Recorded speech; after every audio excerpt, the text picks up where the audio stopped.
It's time for Twig This Week in Google. Jeff Jarvis is here. Aunt Pruitt, Stacey, Higginbotham. The Bridgerton musical wins a Grammy. And we can thank TikTok for that. Elon Musk is on the Twitter board. What's going on there? And the edit button? Twitter edits you, according to Kevin Marks. It's all coming up next on This Week in Google. Podcasts you love. From people you trust. This is TWiT. This is Twig, This Week in Google, episode 658, recorded Wednesday, April 6th, 2022. You can't edit this. This episode of This Week in Google is brought to you by Melissa. The U.S. Postal Service processes more than 98,000 address changes daily. Make sure your customer contact data is up to date. Try Melissa's APIs in the developer portal. It's easy to log on, sign up, and start playing in the API sandbox 24/7. Get started today with 1,000 records cleaned for free at melissa.com/twit. And by HPE GreenLake, orchestrated by the experts at CDW to help deliver a seamless and scalable cloud experience that comes to you. Learn more at cdw.com/HPE. And by CashFly. CashFly is giving away a complimentary detailed analysis of your current CDN bill and usage trends. See if you're overpaying 20% or more. Learn more at twit.cashfly.com. It's time for Twig This Week at Google, the show where we cover the latest news from Google. I think it's going to be a little bit of a Twitter today. Stacey Higginbotham is here. Your name has too many syllables for me. Stacey Higginbotham from StaceyOnIoT.com at GigaStacey on the Twitter. Hello, Stacey. Hello, y'all. I missed you. Were you gone again last week? Yeah, Leo, you and I were the only ones working hard.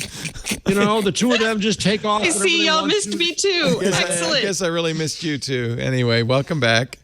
I want to know that I was here. I was working. Jeff Jarvis is here. Just disappear. And he's still here. Oh, well, don't feel like it's We try to get rid of him every week. We can't. You don't. You can't. He is officially the Leonard Tao Professor for Journalistic Innovation at the Craig Newmark Graduate School of Journalism at the City University of New York. Hello, Jeff. Hello.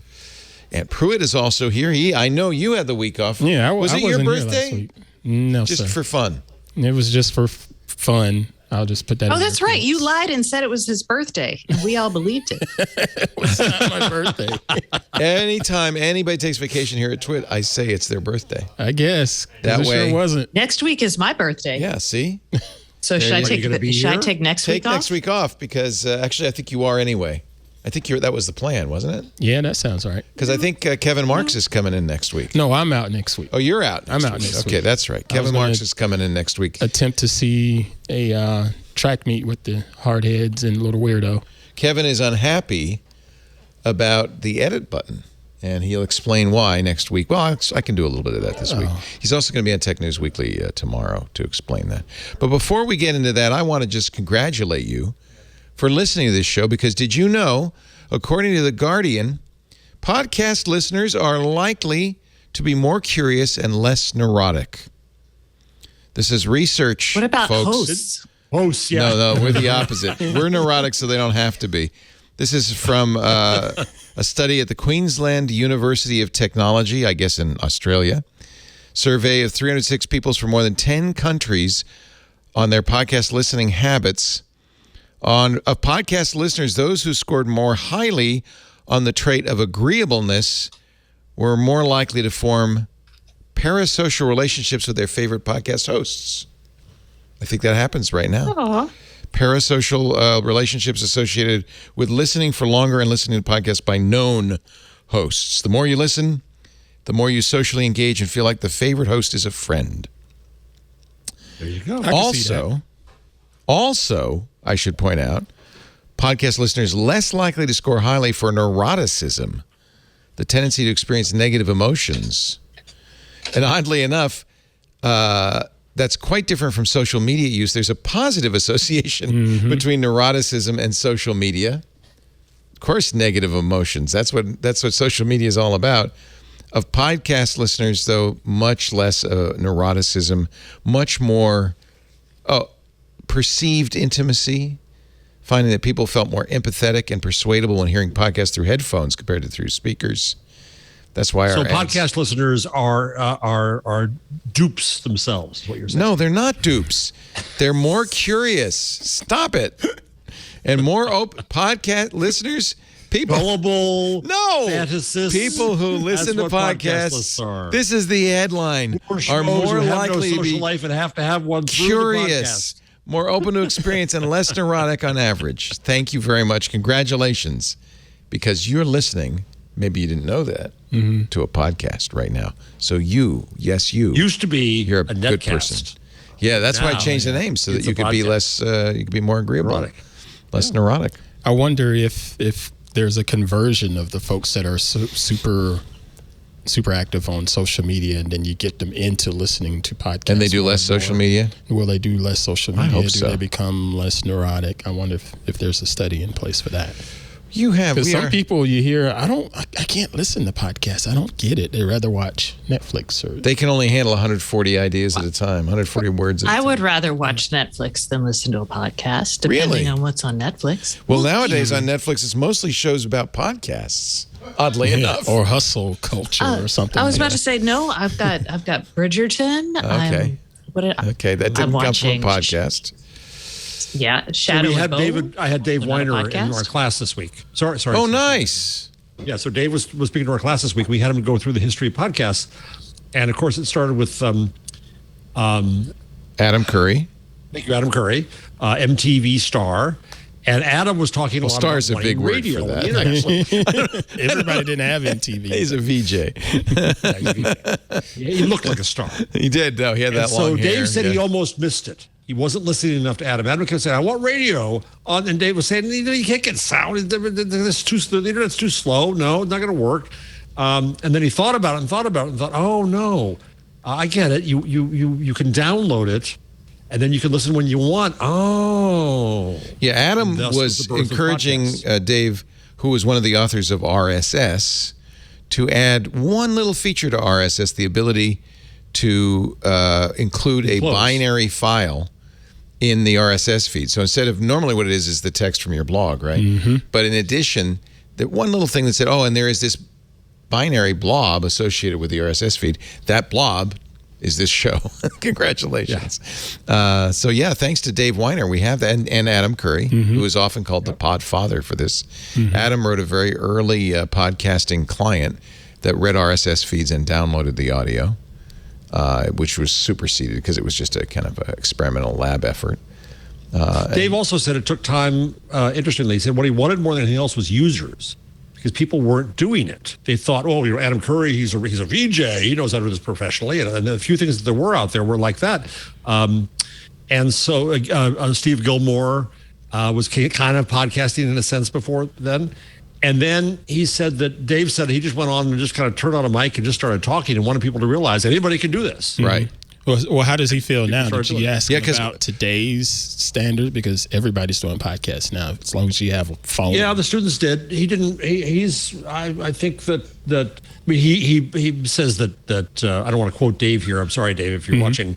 We'd love to have you on so we can quote you directly. But just to answer your question, I think that he cares about the structure of it. If you can listen anywhere, and that's why Spotify and Rogan, in his view, clearly is not podcasting at all. Good point. Nor is YouTube. Yeah. But they're complementary. I don't think it may not be podcasting, but it's the idea to me, and this is why I never liked the word podcast. The idea really is just it's content over the internet, audio, video, text doesn't really matter. It's internet distributed content, and it is important that anybody can do it. Shortly after that happened, that happened in I think September of 2004. In October of 2004, I put my radio show on an RSS feed as a podcast, and I think Dave's right. Is that because it would tended to be, professionals initially who had the gear and the content to put out. Although I have to say, Adam's show he sounds professional, but it wasn't a radio show. It was the daily source code. It was just him talking. He said one of the first people to do it was Chris Lydon, who was at WGBH in Boston, who always sounds like he's NPR, even if you're just sitting with him in a conference. Yeah. Chris sounds NPR. Yeah. So that kind of intimidates people. Yes. I think. Yeah, I think Chris actually was one of the even before maybe RSS, he was doing that.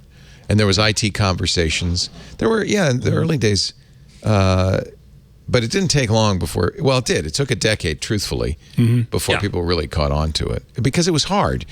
And that's why it was called a podcast. You had to have an iPod and a program to download it and then put it on your iPod for it to be a podcast. Well, it preceded the iPod, right? I mean, podcasting preceded the iPod. I think the name... No, it did not. Hold on here. iPod came out in 2001. Podcast in 2004. Oh, okay. All right. So it did not, and that's why it was called a podcast. And you'll see some people doing kind of a retroactive play on demand is what POD stands for. That's not what it stood for. It stood for putting it on your iPod. For that iPod device. I know, I was there. But yeah, good. I'm glad you had him in. I think that's a really... He was great. He really enthralled the students because this is a guy who's built so much. This is a class Doug Rushkoff and I are doing in redesigning the internet. Oh, neat. And trying to get the students to understand that they class. have the agency and responsibility to do so. Yeah. We have, just so you know, we invite Dave on pretty much weekly. And I've known Dave since the very beginning. Dave said he'll do anything for you. Yeah, he's a great guy. So the big story of the week, though, is none of that, none of the above. TikTok? Turns out, there's no TikTok involved. Turns out, starting in January, Elon Musk quietly started buying up shares of Twitter, and it finally became public last week that he had bought 9.2% of outstanding Twitter shares, becoming the biggest stakeholder in Twitter by far. Jack Dorsey, who just left as Twitter CEO, only has 2-point-something%. So $2.9 billion later, Elon Musk has 73 million shares. And this is a filing that was made March 14th. Since Elon has updated the filing, which is kind of interesting, maybe, I don't know, maybe he thought... Maybe it was a little sloppy. I don't know. He's reclassified himself in the filing as an active investor. And of course, shortly after this, the CEO of Twitter, Prasad Agrawal, announced that Elon was going to have a board seat. He took a seat on the board. Now, I think there's a reason why. When you're on the board, you can only buy up to 4.5%. They prohibit you from becoming an owner. Okay. Well, he's limited to 14.9% to 15%. I'm sorry, did I say 5? Yeah, 15. Yeah. He already has for 9%, limited to 14.5%. So, because I think this is a bear hug. I think that what this really was we don't want him. We think he might be actually angling to buy Twitter. He has the money easily. Oh yeah, hundreds of billions. So, and by the way, he's already made money. Twitter's stock price went up 27% after he did this. If he were just interested, and by the way, that's how Elon Musk used Twitter. Yeah. To pump stock. Pump it up and dump it. If he were interested in just making money, yeah, he could have dumped it, but he didn't. And I honestly think this is on the heels of Elon's saying, well, I think Twitter, free speech. Should we make a new Twitter? Because there's not enough free speech on Twitter. Which is ironic because no one's healed him, but I guess maybe he's thinking of the former president. I don't know. Then on Monday, he put up a poll that said, do you want an edit button? Although it was tongue-in-cheek because, as you might notice, the poll misspelled yes and no. So in a way, it's like, see, if we had an edit button, I could have fixed this. But look at that, 73.6% yes, 4 million votes. This followed Twitter having said on April Fool's Day that they were working on the edit. Well, and in fact, they said, no, it wasn't an April Fool's. We've been working on it for a year, and we're going to do it. So this is a big week for Twitter news. Can you go over the timetable again? Was the board seat offered? That was after he bought 9.2%. After he announced he bought. So what did somebody say yesterday? Keep your friends close and your enemies closer.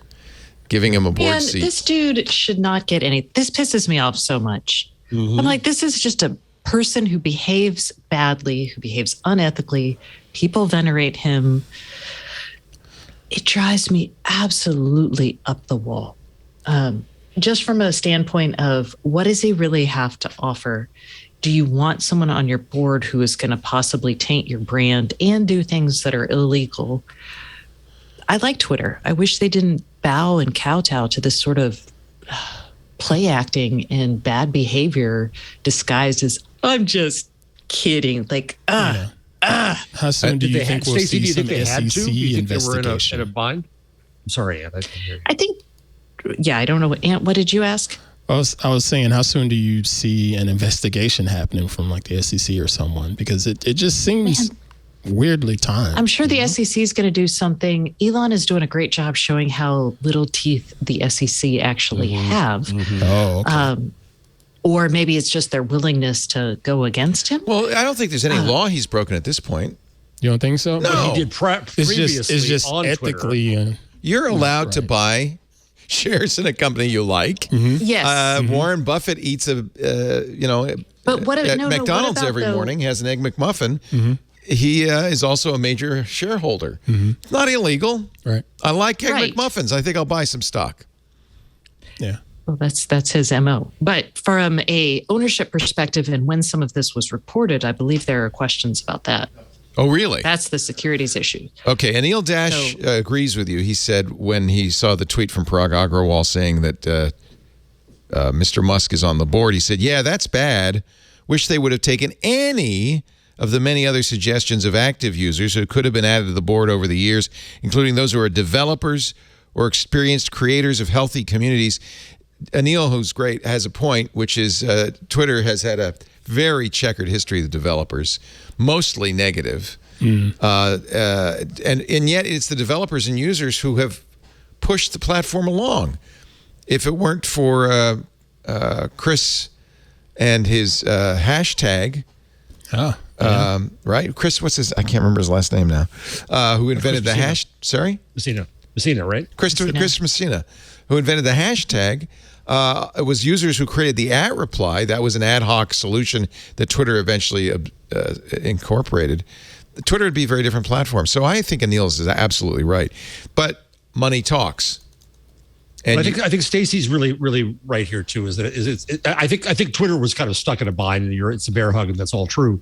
But it doesn't look good for the company because they do this, and they're going to allow someone to bully them into. What my fear about this is that it's this fake free speech cancellation talk where they're going to be compelled to carry noxious speech, and that's going to create an environment. I mean, you think the problems on social media now.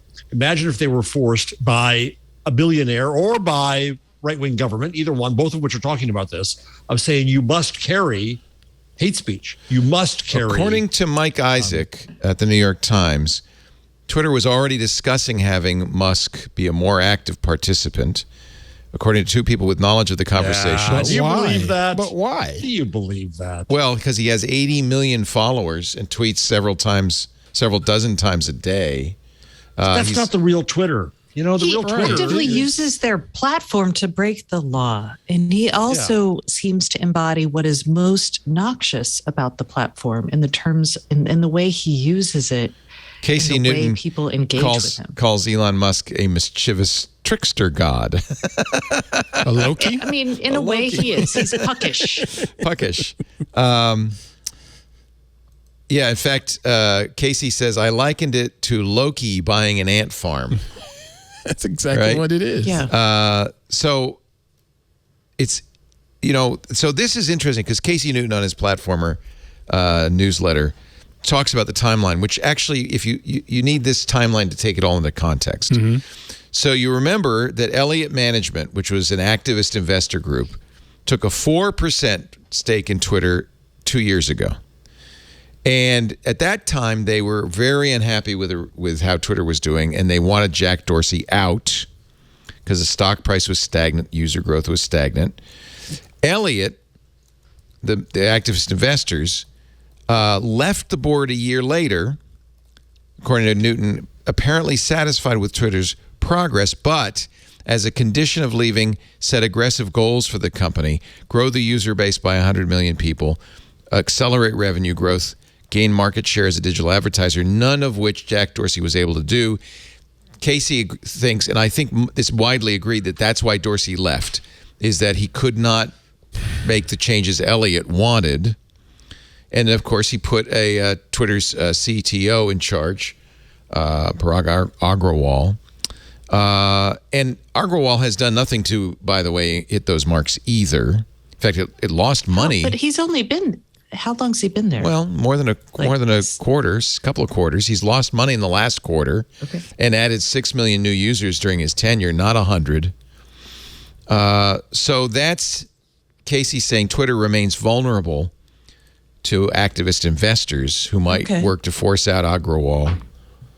Or once again, but then we get into this attention economy and what do you want to build? So if Twitter wants 100 million users, the easiest and fastest way to do that is to engage people with trollish behavior, right? Is to piss people off. It's kind of the Facebook playbook. So is Twitter saying with this, they're planning on going down that playbook because growth at all costs matters? That's what it looks like. Well, again, quoting Casey, Musk's presence on the board will help them fight off activist investors because now he has such a big stake and he's on the board. You know, he can, if single-handedly say to the shareholders, I will beat Elliott's offer or anybody else's offer. So his status as both the platform's largest shareholder and most influential board member will likely give him soft power that exceeds his technical authority. It did help the stock price up 27%, so shareholders will like that. And it, by the way, it's continuing to go up. It wasn't just a bump; it's continuing to go up. Casey thinks, and he might be right, that Musk is a supporter of the decentralized platform that Dorsey was talking about before he left, and Agrawal still wants to do, kind of the Fediverse. That is what makes me that happy. would be interesting. If Blue Sky happens, then that makes me very happy. And that would be one way to answer that criticism of, censorship as well. Just as on Mastodon, anybody can. Speech is a commodity layer. Yeah. So in fact, Gab is on Mastodon. Truth Social's running on Mastodon. It's not part of the Fediverse, but it's running on the Mastodon software. So the most important thing, though, is that Musk's really kind of first official act as a board member was to put that edit poll button up. and Agrawal said, "Okay, we got an edit button." So the edit button will roll out, I think, over the next few days. But there's been some complaints about that, too. In fact, my wife asked me, well, I know you're going to play devil's advocate on Twig today. So what's your real opinion on the edit button? Here it comes. But I'm going to wait and hear, Guy, what you all say. Well, Twitter's... Go ahead, Stacey. Sorry, Twitter's always pointed out that the edit button makes it hard for people. You can go back in and change what you said, which is anathema to kind of what the platform was designed to do. Yeah, Lisa said, Facebook's got an edit button. My blog has an edit button. Why shouldn't Twitter have an edit button? What do you think, Ant? I'm sort of half and half on this. I like the premise of it not being editable because of context and things of that nature. But at the same time, I use Twitter Blue.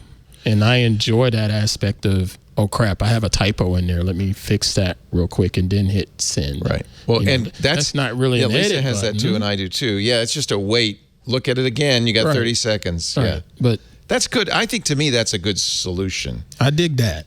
Agrawal said that the Twitter Blue folks will get the first shot at the edit button. So keep an eye. Am I the only person still using Twitter Blue? I still like it. No, I still use it. We're all Twitter Blue members. $3 a month. We're all Twitter Blue subscribers. We're all Blue. What about you, Jeff? Edit button, pro or con? So a few thoughts. One is I think that an edit button with no record of it is a mistake because it's another tool for disinformation. Yeah. But an edit button that shows you clearly what has been changed I think has real benefit. It can say I made a mistake. It can say I'm stupid and I made a typo, but here I am. I recognize that. I think that would actually improve the ethic. How would you show that? Same way you would. Same way you do it in Slack. On Word. You know, you can do a cross out, or you can do a different color for adding in. So maybe I would argue.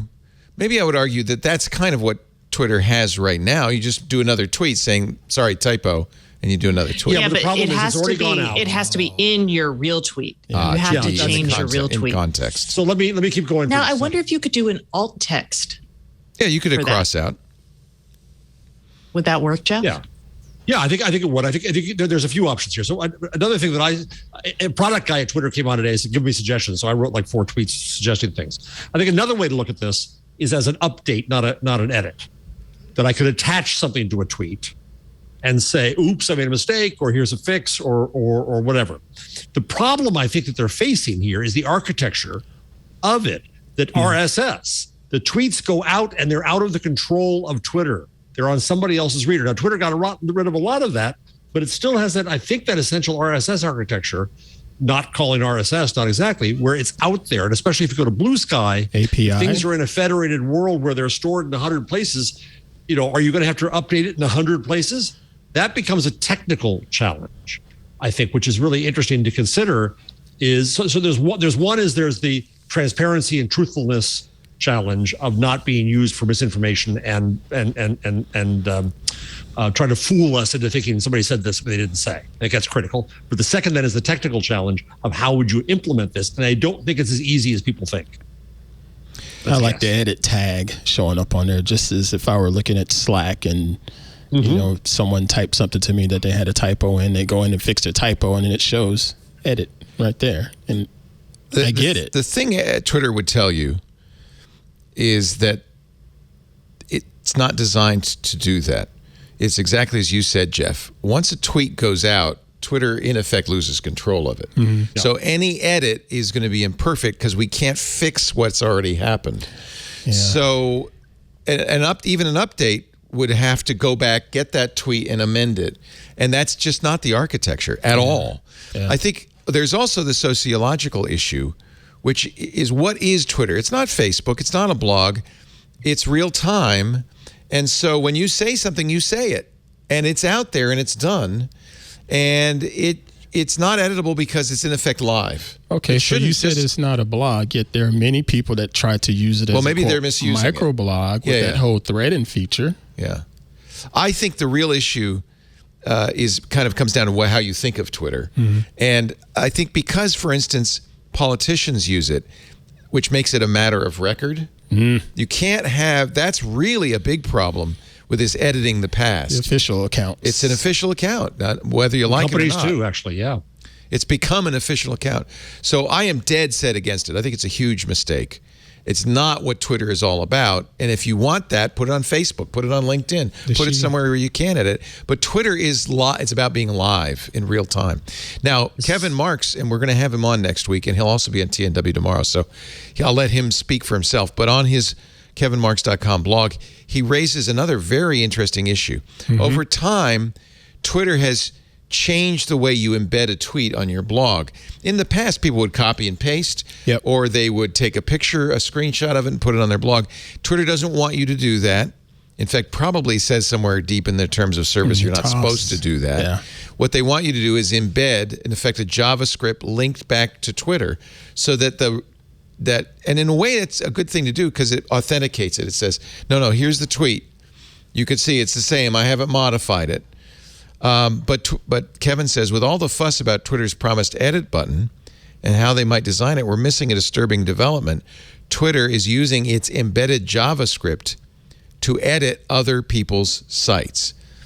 So this is different from an edit button. This is a whole separate problem. Well, but an edit button would, in fact, require this. Depends on how it's implemented, but it could, yes. Because otherwise... Yeah, if it implemented so it didn't tell you that it's been edited, that would be a problem on your site if you did it to prove something. And and if people are using copy and paste or screenshots, edit all you want. It's not going to change on those websites. So, and Twitter's strongly encouraging you not to do that, to use the JavaScript, which would be kind of a requisite of having an edit button. You can't edit it unless you can yank bank all of the versions of that tweet that exist out in the universe, fix them, and put them back out there. And that's the only way you can do this is with an embed, not with a Does a tweet screenshot. have a URI? It does. So in that case, I could imagine implementation where, to go to Ant's point about the hey, something was changed here button. There's an update to this in a sense. If you could attach that, then you'd have to require clients to show that. But for a given URI, there is an added piece of data that says, a bit that says on off, this has been updated or not. Yeah. So there's a long article on Kevin's blog, which I recommend. And this is I'm going to show you the screenshot from his blog, an example of why this is a bad thing. These are tweets from Donald Trump. If you show my screen, these are tweets. The war on. So this is an article from Vox about the war on James Comey, quoting tweets from Donald Trump, except that that's a blank box because those tweets are gone. It used to come with plain text above the embed. This is what the embed looks like now from Kevin's. You get a block quote. You do get this text, but then you also get the href, and then the JavaScript renders it. There's the JavaScript there that renders it. So the href is that link, as you said, to the canonical actual tweet. That's important too, by the way. If you don't have that link, then there's no way to verify on the Twitter site that what you're saying is true. Yep, true. If you use the embed, though, you get these embeds like this, which are pretty, and most sites use them now. Yep.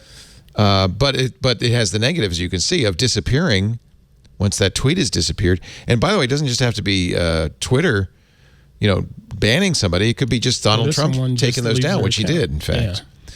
So now, by the way, this is the cited text. This is how that article could look, which is the original tweet content.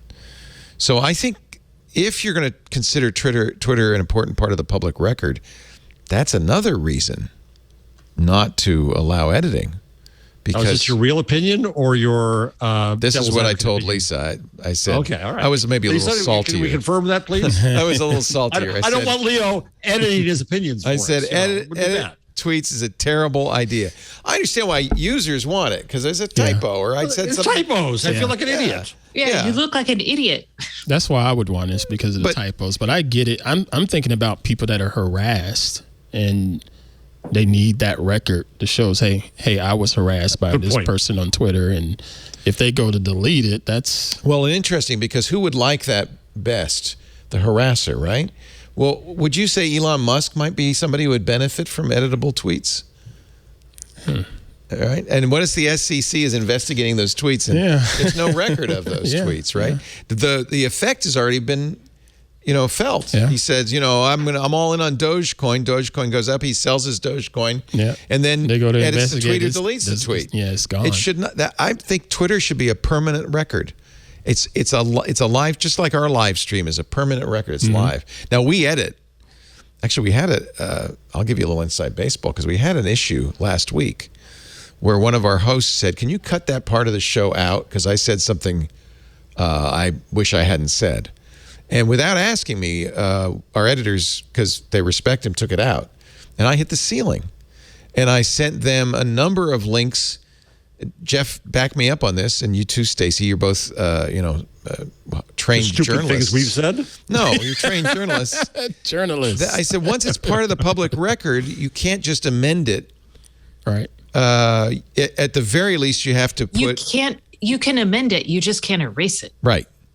Yeah. So at the bottom, you have to say correction. Right. Mm-hmm. Right. Something like that. Update. I will say, so with blogging, it's changed a little bit. And even at venerable publications such as Fortune, if you do what is an accepted typo, so not a misspelling of someone's name, but if you put I don't know, you just no spell instead of I before on. E wrong. Yeah. Or those kind of things you can correct without, we would correct typos without making a fuss over it. But we never, if that typo was in someone's name, typo's a little different. Context. So what I did is I sent the staff this from the University of Southern California Annenberg School, their online journalism review. an article, Rewriting History, Should Editors Delete or Alter Online Content?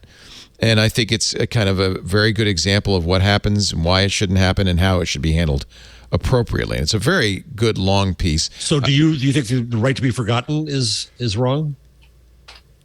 Well, so that's an interesting question. Yeah, I mean, it's wrong. I'll tell you why I think it's wrong, which has nothing to do with this, is it doesn't go to the source. It doesn't go to the original article that you're trying to get rid of. It goes to Google. And why is it Google's responsibility? They're just the search engine. It should be if you don't like what somebody said about you in the past, or you want to bury it, you got to go to the source. You don't go to the search engine. So that's what's wrong with that. Oh, okay. Well, I'm curious to hear what Stacey particularly says about this, but all of you. There was a discussion on Twitter recently with journalism ethics people, believe it or not, they exist, and about the idea of basically doing right to be forgotten with newspapers. That someone comes and says, listen, I was arrested 30 years ago for something. It comes up in search. I want to go to the source. I want to go to the newspaper, and I want this taken down. What's your, and I've lived a perfect life since then. I made a stupid mistake 30 years ago. No. What do you say? No. Okay, so I actually think this is actually one of the things that I think is really important, and I would love to see legislation actually on this, which is under a certain age, maybe 18, maybe 21, I think you should be able to do it.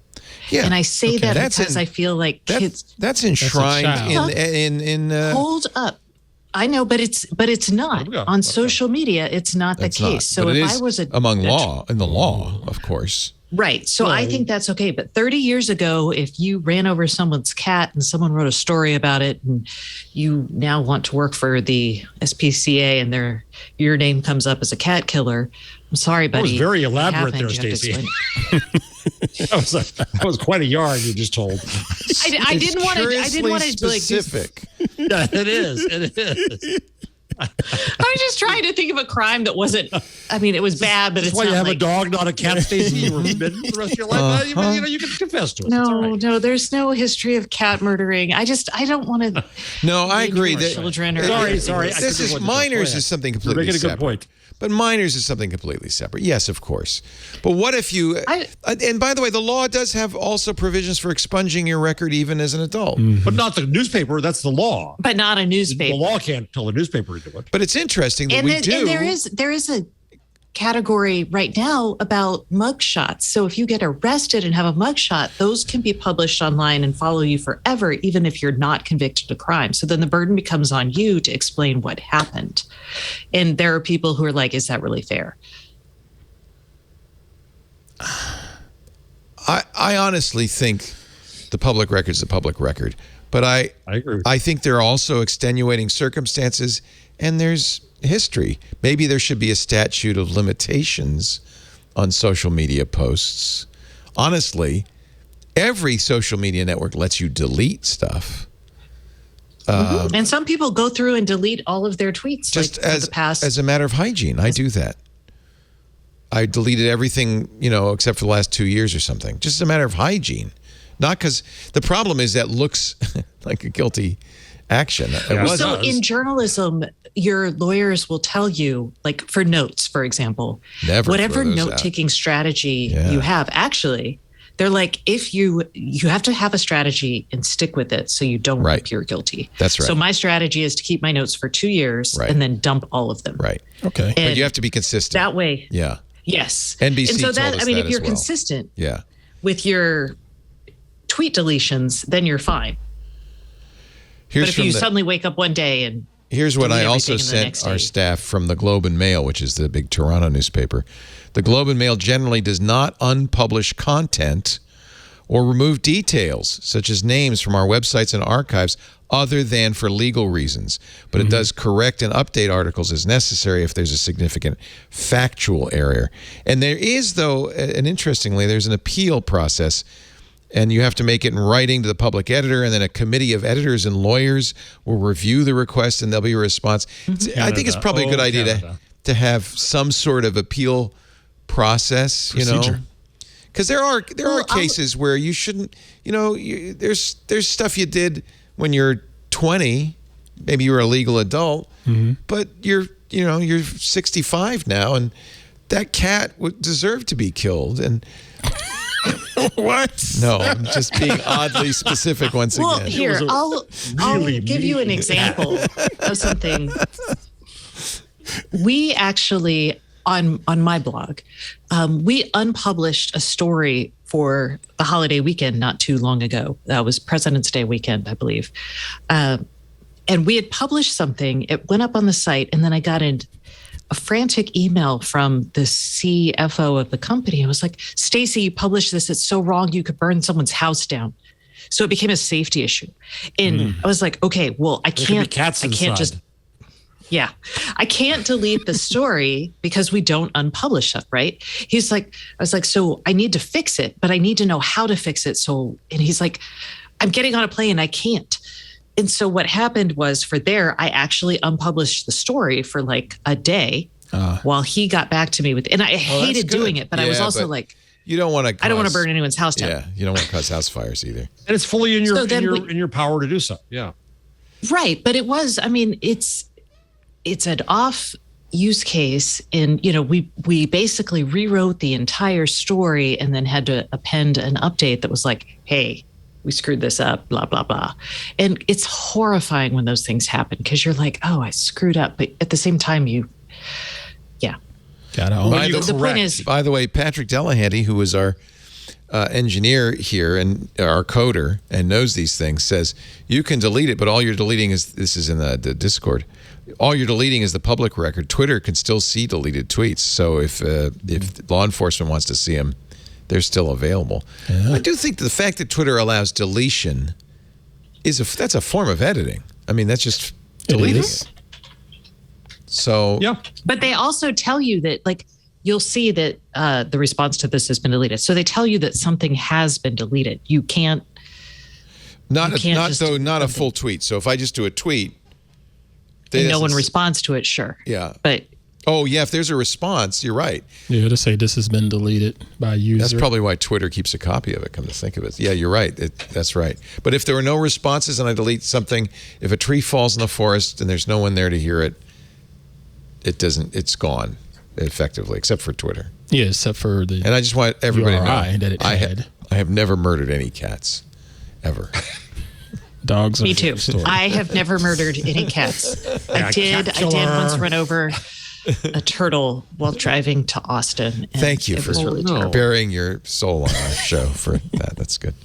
Yeah. So so now that people are mentioning this thing, if you allow deletions, why wouldn't you allow editing? Well, because I think you shouldn't allow deletions. Come to think of it. Isn't the theory of Twitter is this is a live, No, you have to allow deletions. Like, because if I can't credibly edit something, like if I had put that tweet, like my burn your house down story, if I had done that at a tweet, right. I can't edit it in the tweet. And so what if someone retweeted the inaccurate information? That's why you have deletions. Okay. It's an interesting question. It's still an edit. So it really is Twitter a kind of a special kind of social media? And I've always thought of it as kind of a real-time social media, but okay, let's look at Facebook. Facebook is still pretty daggum big and active all day long, yet they have these edit functions and people put all kinds of outlandish information on that. I think the reason is edit feature. That your Facebook post lives only on Facebook, right? Yeah, so it's a lot easier. Really? There's no third-party clients. There's no Facebook embedding. doesn't allow you to embed. So they don't have embed you have to go options? back to Facebook. Yeah, I didn't put know a that. link to it. Didn't know that. Okay. I don't use Facebook either, though. But yeah, I don't either. But I think that's the right. So that's and that makes sense because that means there's no cost to it. There's no cost. They change it and they change it, and that's changed forever. There's another interesting thing Kevin's problems raised too here, which is that if these things are going to disappear, I saw journalists say, well, what's going to happen is newspapers are going to stop embedding tweets, and instead they're going to do screen grabs. Yeah, screen grabs, right. And that's an ethical problem people have because it doesn't include the link back. You can't see the original. Well, you could make it a link. You could make a screen grab plus a link, right? That's easy. There's no... But that you'd have to go to a lot of effort to do that. No more effort than a screen grab. Journalists are notoriously in a hurry and lazy. I'll give you that. And I was just looking to see how far back my Twitter stream goes. I did delete the first 6 years, but but 2012 is here, so I guess I better I'm not consistent. That's my oldest tweet. Now I kind of regret deleting my first tweet. Yeah. What was your first tweet? It's in the Library of Congress. That's the other thing. Yeah. Oh, The yeah, Library that's of another Congress thing. It lives forever, doesn't it, as in the public record? Internet Archive. That's You're public. interesting. You're public. I wrote about this in Public Parts long ago. Is what we have to do as a society is learn to be more forgiving of stupid mistakes. But we're not there yet. I don't know. Again, I still think about like the harassment side of things, and especially when it comes to teenagers or whatever that are using social media, and they get some harassing message from another teenager, and they go to report it, and that other teenager is like, "Well, this doesn't exist. I deleted it." But yet I have a screenshot of it. There's got to be a line somewhere where we can keep this stuff and keep people safe too. Indeed. Now I want to delete all my old tweets. Oh, I'm sorry. I thought you wanted to keep them. Like 20 deleting seconds ago, you said you wanted to keep them. That's until I read them, and oh, geez. How do you go about mass deleting tweets? That's such a It's a script. It's a script because there's no built-in tool to do it. Oh, okay. So yeah, in effect, it has to load and delete, load and delete, load and delete, load and delete. Okay. It's not a very good system. Yeah, Twitter does not give you any way to do that. Isn't that interesting? Yeah.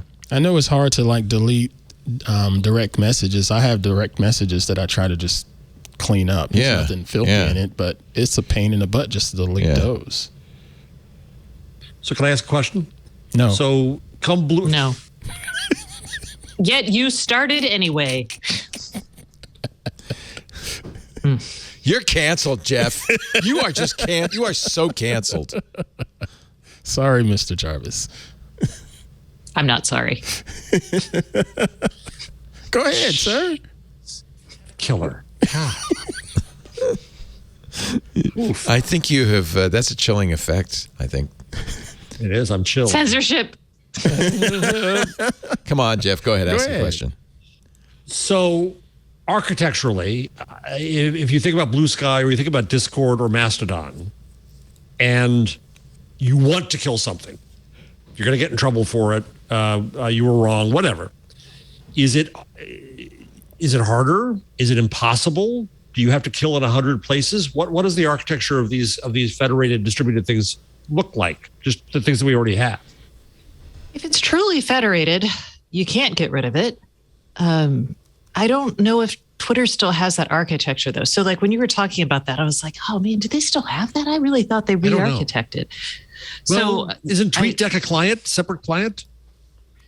Yeah, but you can control things like, is it truly federated or are they just serving up an API? Well, there are if they're serving up an API. TweetDeck's a bad example because it's owned by Twitter. Yeah, but, it is, but let's say a third-party client. They're getting. I don't know, because one of the reasons I like third-party clients is because I get the chronological feed and I don't get ads. So yeah, I guess they're using the API, but they're just getting the tweets. So then, because once you reload the API, once it's deleted, they would get it because that's not actually federated. I mean, an API isn't federated. So I just don't know though. So I can't really say anything. Otherwise, I'd be like, well, just theoretically, of what's the world we want? Let me ask it differently here. Do we? Because Leo's arguing strenuously for it's the record. You said it in public. That's it. Live with it. It's there. So then you would want to put it on something like the blockchain. And I'm not. It's always there. Well, the blockchain, there's no deletions. Yeah. Well, that's what I'm saying. So, and if you try, like, even if you deleted it on a client side, you would have a record of it being that's still accessible, right? So is that scary? Even if you made it harder to find, I don't know. I mean, it really depends on the tool sets that we have available to access it, right? Because in some cases, it'd be like the equivalent of saying, hey, like if back before the internet, if I murdered a cat and the newspaper wrote an article, eventually that article makes it back to the microfiche section and nobody really looks it up, right? On the internet, that's not the case because the microfiche is just a search away. So if you had something that was like on a blockchain but not accessible, it'd still be available to people who knew how to look. It just wouldn't be available to like some random person who's Googling your name. Does that make sense? Yeah. These are important. This is to your point often, Stacey, about we got to talk about it before we do it. Yeah. These are important decisions to be made, design decisions to be made about what we think of the public record. And as a journalist, I generally agree with Leo that it's out there. And I don't like right to be forgotten for that reason. But you have an exception for young people. There could be an exception for a mistake being made. There could be an exception for being found innocent. Honestly, if you're on Twitter, I think I would like to see it be part of the deal that if you're on Twitter, you know what you're doing and you're handling a loaded gun. We've just given you a loaded gun. If you shoot yourself in the foot, you shoot yourself in the foot. Not my problem. Yeah, then there's the same aspect of Twitter giving you the option of protected tweets too. Like what's the word? You can't. Can you protect a tweet or just your whole account? You can't. Well, it's your whole account, but I mean, you're still using this public tweet that platform. Only people mention this tweet. Oh, only they can respond. That's reply. Yeah, that's for replies. But I'm saying if someone does an account that's not public anymore, they just totally lock it down, which I have done. And so, are they allowed to delete their tweets? Are they allowed to edit their tweets? I mean, that's interesting. I mean, there's a lot of different angles. That's a good point. Because they're protecting it because they want it to be so-called private, right? I don't think Twitter should allow private accounts. See? Well, maybe Lisa has weighed in, by the way. Yeah, Twitter. She's been on Twitter. Is Lisa tweeting? Yeah, she's tweeting. Oh, am I being subtweeted now? She weighed in. She said, if you can delete a tweet, then you should be able to edit it. Just show the before and after. Limit it to one edit. That would work for me. I think that's a good idea. Oh, that's good. One edit with a record. And show the before and after. So, I was an idiot. I made a typo. Or I learned a lesson. Or I was wrong. Or I don't want your cat house to burn down. Or whatever. Good for Lisa. That's the right answer. You better believe it. Says her husband. I love the tweet and response from the VP Comms at Substack. Did you see this whole story? Mm-hmm. I put that up there. So Lulu Cheng Maserve, who is the vice president of comms at Substack, tweets, Substack is hiring, ... If you're a Twitter employee who's considering resigning because you're worried about Elon Musk pushing for less regulated speech, please do not come work here.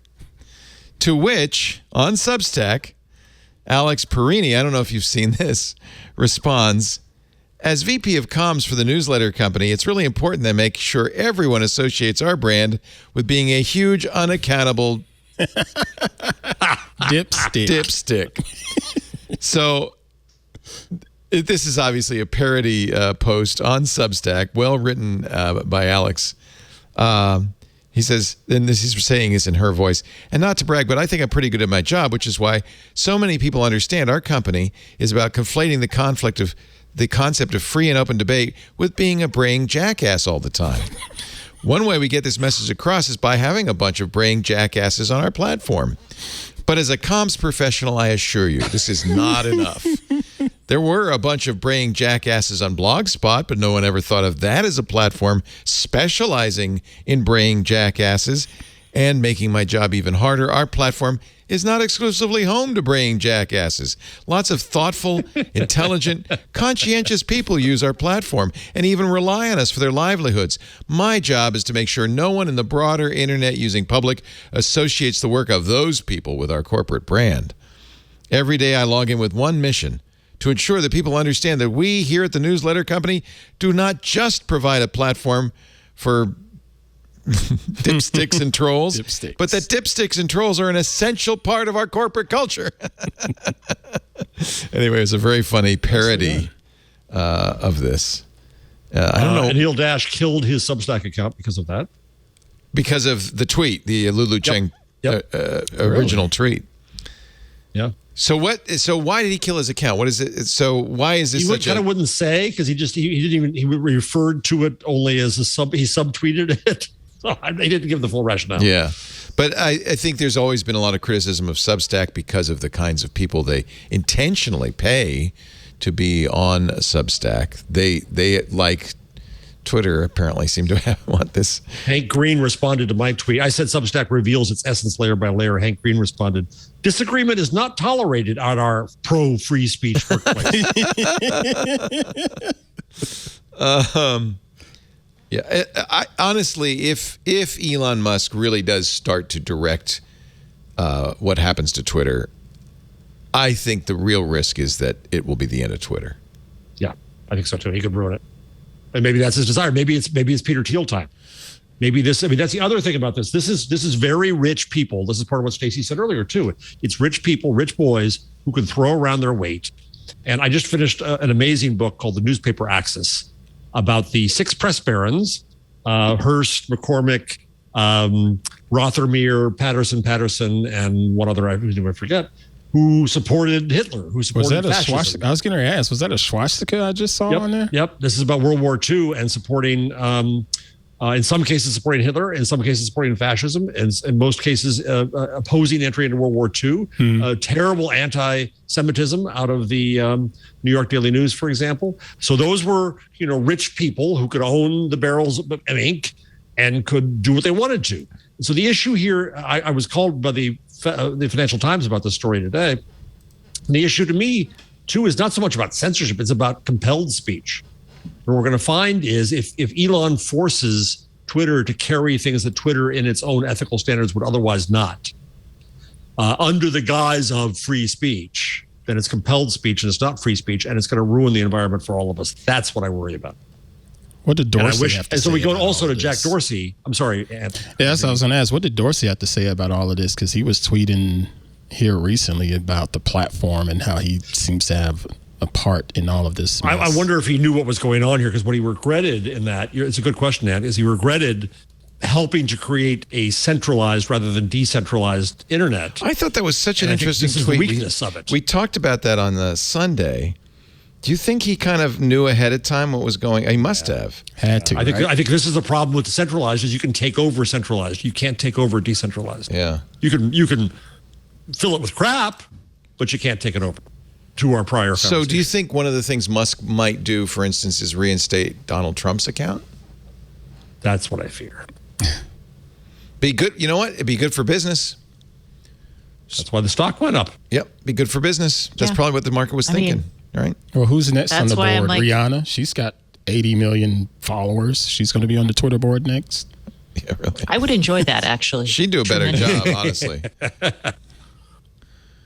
All right, let's take a little break. Rihanna versus Elon Musk. Bring it. I'd like to see that back. Rihanna versus Donald Trump. Bring it. Yeah. Oh, boy. Yeah. More to come in just a bit. Oh, let me just, before I do that, let me read the, because we referred to it, we didn't say what the tweet was from Jack Dorsey. This was on April 2nd. So this was 4 days ago. By the way, he by then might well have known that Elon Musk was buying up stock, because that was reported on March 15th. The days of Usenet, that was the kind of the open message boards in the early days of the internet. IRC, we still use that, by the way, as our chat room. The web, even email with PGP, were amazing. Centralizing discovery and identity into corporations really damaged the internet. I realize I'm partially to blame and regret it. It's kind of an elegy.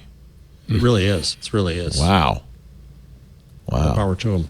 It might. You have a message, Leo. I just noticed you have a message that could be very important. Where's Twitter?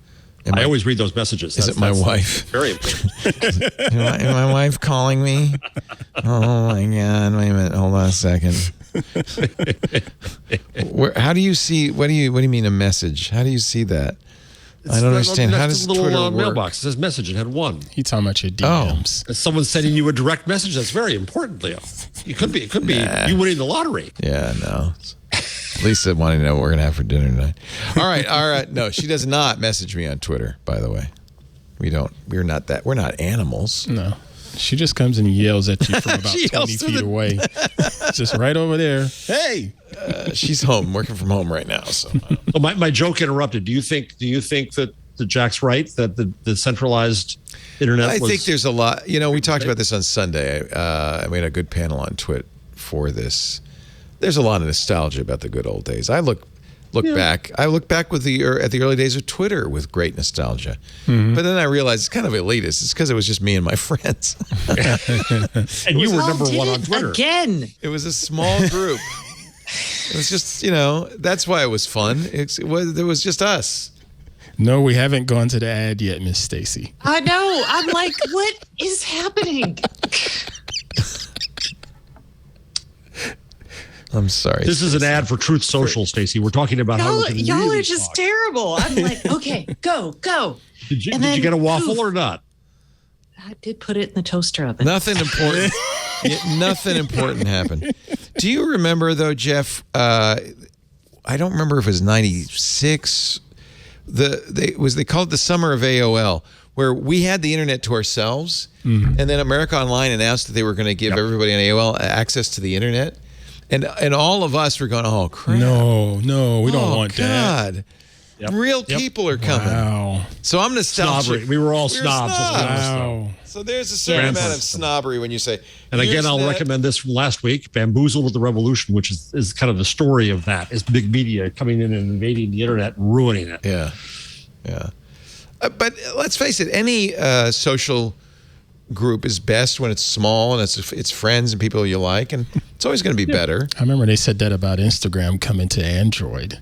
Oh, wow. Right. Yeah, that's those right. people, that was a classist thing. That's Careful exactly here. right. You're right. I forgot about that. Our show today, go get your waffle. Our show today brought to you by Stacey, not the rest of you. You stay right there in your chair. Crap. Brought to you by Melissa. To ensure your business is a success, you need to have good records, right? Records of your customers, records of your suppliers. You need to be able to contact people with the right phone number, the right email, the right address. Well, here's the bad news. That data is withering away even as we speak. People move, addresses change, names change, emails change, phone numbers change. That's why you need Melissa, a leading provider of global data quality and address management solutions. 37 years they've been doing this. I think that's probably means that they go back to the zip +4 days. Remember you'd enter a zip code and then it would tell you what's the +4, something like that, or even maybe just zip codes. But over the time, they've become much more than just zip codes. You can verify addresses, emails, phone numbers, even names in real time with Melissa. It's a global address verification service that works in 240 plus countries and territories. I think it's kind of amazing. More than 10,000 businesses call Melissa the address experts. And a renewal rate of 92% says, people are pretty darn happy. Maybe it has something to do with the fact that the typical return on investment for Melissa customers is 25%. By the way, big year last year. They had a record at Melissa. They capped off the year by reaching a milestone 30 billion with a B North American address lookups in the year. That's the most in its history. I bet you they'll beat that in 2022. Melissa can also eliminate duplicate customer information in your database. That can be almost as bad as having the wrong information. Send 2 catalogs to the same address? Waste of money, waste of time, and frankly, it annoys the clients, your customers. Melissa's data matching helps eliminate clutter and duplicates and ensures the accuracy of your database. They can do batch address cleaning. In fact, you can even upload it to their FTP site and then download it. That's one way, one of many ways you can use Melissa. You can also do it on-prem with your own client right there on your own computers. There's a web service. There's software as a service. They even have an app on iOS and Android to do address, name, and other lookups. It's a good name for it is Lookups. It's the Lookups app. So go ahead and get that on your device. A lot of people use Melissa for identity verification. It's got a security impact too. You'll reduce risk, ensure compliance, keep customers happy by making sure they're the right person. They're the actual customer. You can do geocoding, convert addresses into latitude and longitude, and you can remove up to 95% of bad email addresses from your database. And don't worry, your data is absolutely private and secure. Melissa knows that's important to you. That's why they continually undergo independent security audits to reinforce their commitment to data security and privacy and compliance requirements. They are SOC 2, HIPAA, GDPR compliant. and great support from really nice people. In fact, if you sign up for a service level agreement, you can get 24/7 support from their global support center. Melissa goes above and beyond. They're really great. Data Quality Magic Quadrant, second year in a row from Gartner. G2 Crowd's 2022 report ranks Melissa as a leader in both address verification and data quality software. Make sure your customer data is up to date. Try Melissa's APIs in the developer portal. It's easy to log on, sign in, start playing in that API sandbox 24/7. In fact, you can get started today with 1,000 records cleaned free. Melissa.com/twit. Melissa, MELISSA.com/twit. Thank you, Melissa, for supporting This Week in Google. Thank you for supporting us by using that address, melissa.com/twit. TWiT. Thank you, Melissa. Woohoo. Woohoo. What kind of waffle? Eggo? Lego my ego? Oh, she's muted. She didn't want us to hear that. Instead crunching. of a waffle, I am doing a, what are they called? Stroopwafel? You'll see in a second. A layer cake? It's a funfetti microwave cake? protein cake. Love our new June oven, by the way. Protein cake. Protein cake. Yeah, they're like Kodiak. So awful. Pasty. Pierogi? You'll see in a second. They're going to come. I'm getting a delivery once it's finished. I used to get Nice. a pierogi every day before work until somebody said, "You're starting Just to one? look like a pierogi." Telling them mind their own business. No, I immediately cut off all pierogies. I mean, it is the best carb loading option there is. Well, when you put it that way, maybe not. Like potato? Potato, in pasta. yum. Wrapped in pastries. Jose Andres, who is in Ukraine right now, I guess, to help. In Poland, I think. Oh, he's in Poland? Okay, but he's helping out. Well, maybe he's been in Ukraine too. I'm not sure. Ukrainian He was people. feeding He was refugees. in Ukraine, but I think he may have Yes. left by now. He was using Apple Maps, apparently. He said, Apple Maps keeps sending me into Russian-controlled territories. No, I think that's asking a lot, given the changing, status as they go back and forth to say, Apple Maps, you should know that you're routing me through Russian-controlled territory. You might want some better intelligence than that. Yeah. Apple did not immediately respond for comment. He did say that he likes the translation technology built into WhatsApp. Google's is even better, isn't it? Oh, actually, no. You know what? That's it. He says he wants to see language translation built into WhatsApp so he doesn't have to keep going back and forth with Google Translate. So I've been reading Telegram, the Ukrainian government Telegram account, which of course is not in English. And I wish it had Translate built in because I just have to do paragraph at a time. Yeah. I actually really like Telegram, but I don't know. It's this messaging. You don't know what? Encryption. Or They don't thereof. have encryption except for group thereof. chats, and you have to know how to turn it on, and it's not very good. And then there's also this issue of it's a Russian, Pavel Durov was Russian. Oh, I don't didn't know that. Yeah, I mean, he's living in Yeah. Dubai now, but in fact, you could make the case he's anti-Russian because they forced him to sell his prior company. I was going to say, you might be, don't paint Russians. Just because he's from Russia doesn't mean he's pro-Putin. Yeah. You kind of can't tell. That's the thing about it. You can't tell. Fortnite, good on them. They raised $144 million for Ukraine relief by pumping all their profits for 2 weeks For them. into all the proceeds, along with those, by the way, from Microsoft, to humanitarian efforts following Russia's invasion of Ukraine. $36 million the first day alone. That's amazing. Power of networks. Amazing. It is amazing. League of Legends developer Riot Games raised $5.4 million by selling I guess in League of Legends, probably DLC and stuff, a bundle of nearly 1,000 games on itch.io. That was pretty amazing. I saw that. They ended up taking in more than $6 million for Ukraine relief in 24 hours. $10 minimum donation, but you got 1,000 games. That's pretty cool. Humble Bundle, $20 million. They've always sold stuff for charity. Man, Humble Bundles. How long have they been doing that? They're cool. They're pretty cool, aren't they? Yeah. They're around a long time. Yeah.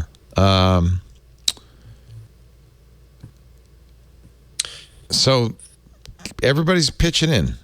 The story above about the emails I found fascinating is that a psychology professor tied together with a Norwegian computer expert to get 550,000 volunteers who have sent 60 million emails providing details of the war into Russia. Oh, wow. Trying to get around the blockade and with help about how they should be written to convince people this is real. Now, of course, they could say those damned Americans are spamming. Yeah, it might look like spam, yeah. But it's an interesting way to say, okay, if you're in a completely media blockaded country, can you use the internet to get around it? Russians do it to us. You think this will be a case, though, of people who already believe that will believe the email and people who don't won't? Probably, but that's life. Yeah, it's life, yeah. But that's also why it was 60 million of them. If you speak Russian, I guess you'd probably want to speak Russian, but you can go to mail2ru.org. Now 75 million emails sent. Jesus. Wow. Mail, the number 2ru.org. This service is built to send messages from your own email account. That's how they can keep from getting blocked, to a batch of Russian email addresses. With the help of thousands of volunteers around the world, we're urging Russians to learn about the war in Ukraine and get access to independent news. So you could also do it with Messenger. And then they have, I guess, a list of Russian emails. So that, but they also say if you get bounce backs, let us know so we can take them out of the list. Good on them. Yeah. Somebody asks, are we putting Russian people in danger by sending them these emails?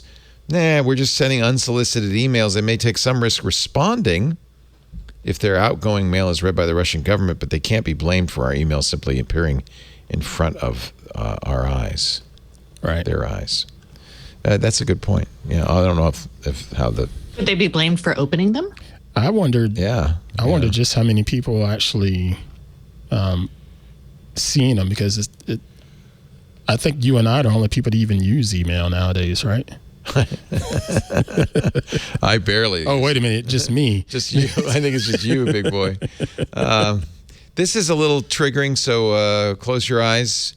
But I thought it was a really interesting use of technology. You may remember that Russia was in a Ukraine town called Bucha for quite a while, and then they got beaten out of it. And then, of course, Ukrainian soldiers found a lot of bodies of Ukrainian citizens, some of them bound at the wrist, some of them apparently tortured, and showed that to the world. The Russians said, no, they weren't dead when we left. This is all propaganda from the Ukrainian government. So, New York Times examined satellite images and was able to find many of these bodies weeks before the Russians left. Thank you, technology. So I won't go any farther than that, but an analysis of satellite images by the Times rebuts claims by Russia that the killing of civilians in Bucha, a suburb of Kyiv, occurred after its soldiers left town. Not so. We've got the pictures. Not a hoax. Not a hoax. And let's see. Let's move on.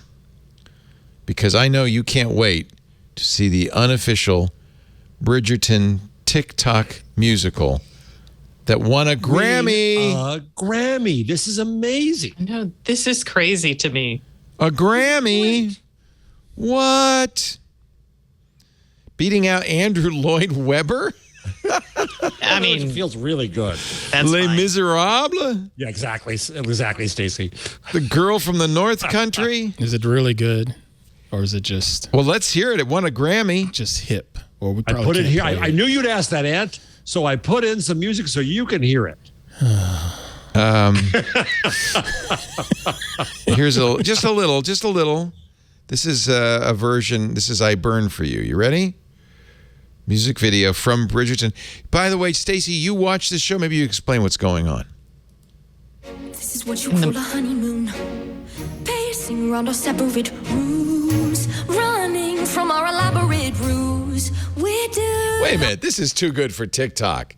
This is super professional. Right. It is. It is. There are high quality people on TikTok. These are They like, are, and this they is did a this pro on TikTok. studio she's in. Very nice. Forgive me your grace. Maybe not. It's her house. Look me in the face and Norman in there. Listen to her voice. the mess we made. It was your mistake. You kissed me in the face. Listen to the score. Take my life. It looks like it's all synthesizer. But it sounds like an orchestra. Sounds like a daggum orchestra in there. I don't understand. And now you're forced. Who wrote this? This is like Broadway. Are they going to get kicked off of TikTok for not being within the spirit of TikTok? No, this is great. Wow, that's impressive This is as great for heck. them. No, And they that's win a good. Grammy. No, that sounded Grammy. good. It's just unbelievable. It's wonderful. That sounded good. I just don't like musicals. It has the ant seal of approval. I just don't like musicals. that's But I better than a always Grammy. respect talent. You know, Yeah. Barlow and Bear. You can listen to it on a variety of services. It's all on YouTube as well. Wow. Yeah, they just use Wow. TikTok as a place to get their stuff out. Yeah. I mean, No, I get what's that. interesting to me is they're building on content. I mean, to me, this is like what fan fiction or Exactly. what the point of remix culture is, right? So Okay. in Bridgerton is Chandra Rhimes. I have no idea how she feels about copyright and everything else. She should be but- thrilled. I mean, but in no way really is this. It doesn't use No, anything it's of not, hers, I mean, so she should be it thrilled. adds Well, it's the completely to the characters. story. Yeah. But remember, Lucas always hated fan fiction. Here's the official, the unofficial, official music video. So they spent some time. They got some places to shoot. They got, this is steady Respect. cam. This is some pretty serious stuff here. She's just out of reach. But Wow. you can do it going around the gatekeepers. Right? So you introduced us to the Bridgerton, the TikTok musical, some time ago, I think so, yeah. but I didn't realize how good this was. Yeah. Yeah. Holy Well, no, there was Ratatouille. Ratatouille. The TikTok music. Ratatouille. They did not win a Grammy. They did not but win they a were Grammy. on Broadway. But now TikTok is funding the guy behind the creative force behind the Ratatouille musical. They're funding him to make another new musical now. Oh, good. Artists that's on the getting rundown. paid. I have no problem with that. So On the rundown, you can see the he talks through the plot and some songs and other things. Now we can still try. Emily to Bear and Abigail Barlow. Emily Bear said, Abigail and I, this is, I think, in her thank you speech, have seen the power of TikTok for years and decided to invite fans to watch our writing sessions in real time and give their suggestions on the creation of the unofficial Bridgerton musical. Barlow adds, the immense success of this project was definitely in the fans' hands. 15 songs put together for the album, and they win a Grammy Award. Yeah, it's That's the greatest. fantastic. This could be the future of creativity. It's possible. I'm really curious how Chandra Rhimes feels about it.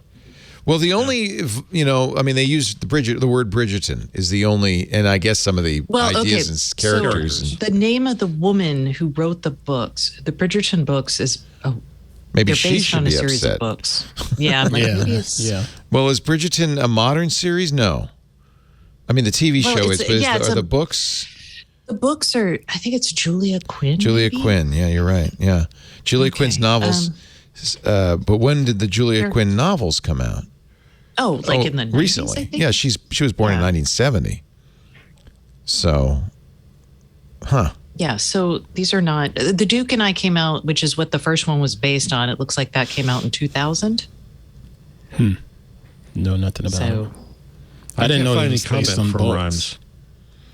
Rhymes. I mean, I remember George Lucas for a while was really upset by. Actually, I don't think it was George.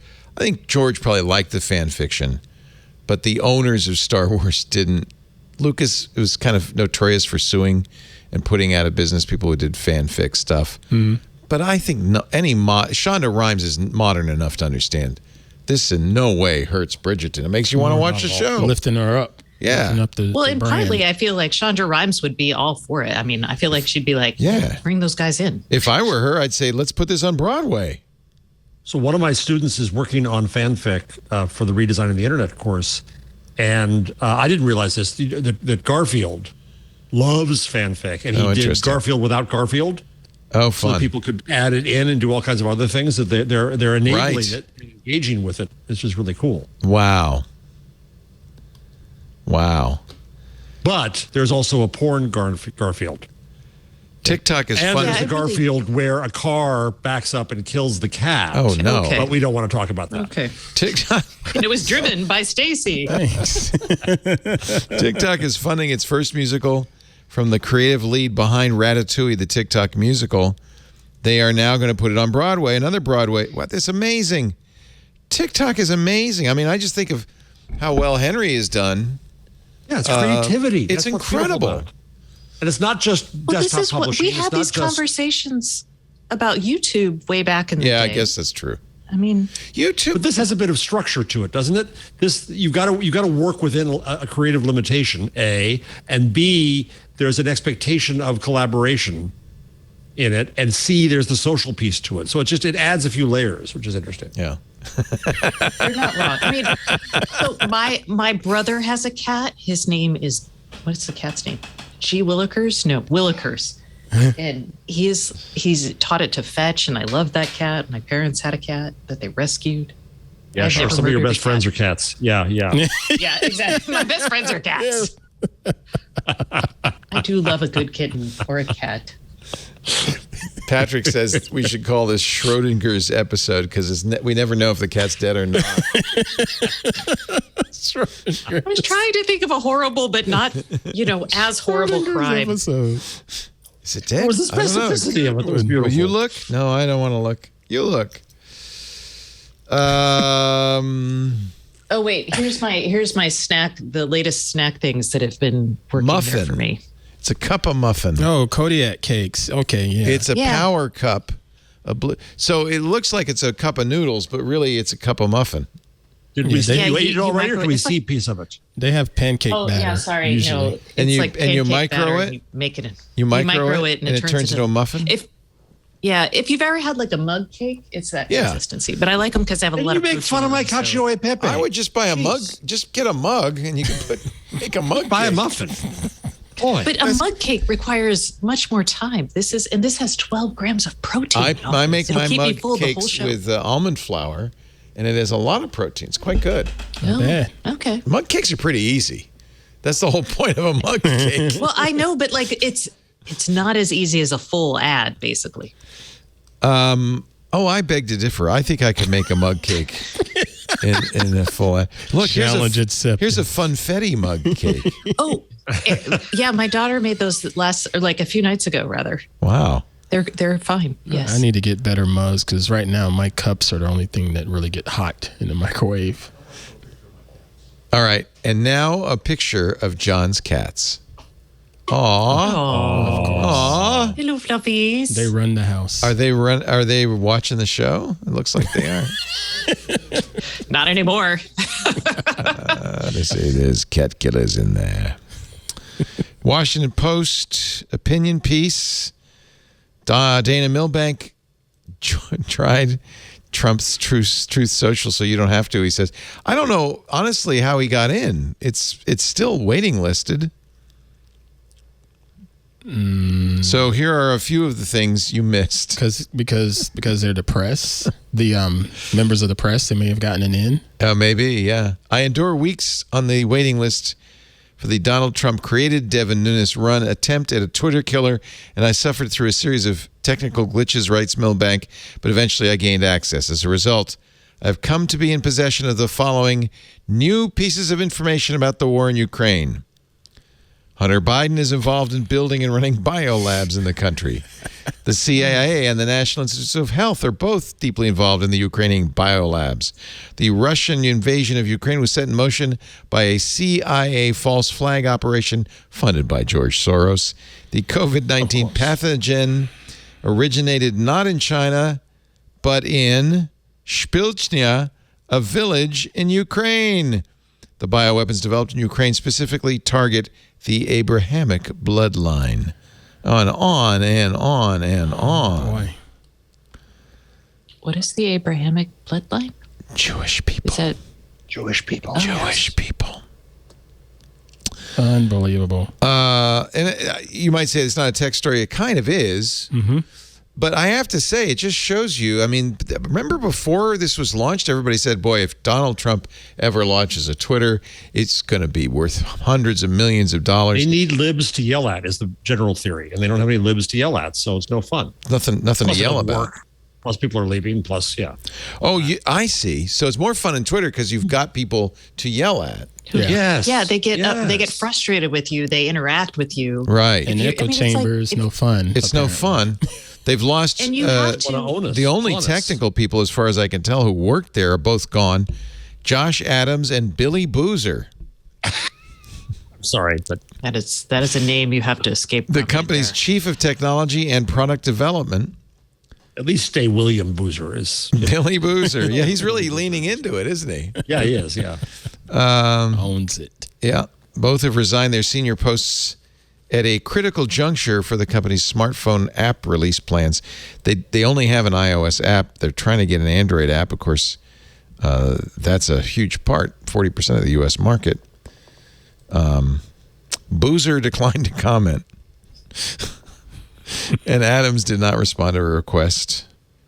So we don't know what's going on, but it's not been good. And of course, it was going to be a SPAC.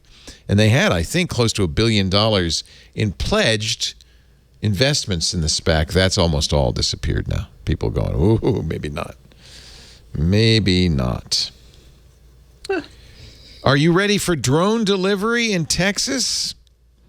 You better be. I'm Alphabet's, not there anymore, but yes, Dallas. Bring it. Dallas. Alphabet's Wing is bringing drone delivery to Dallas.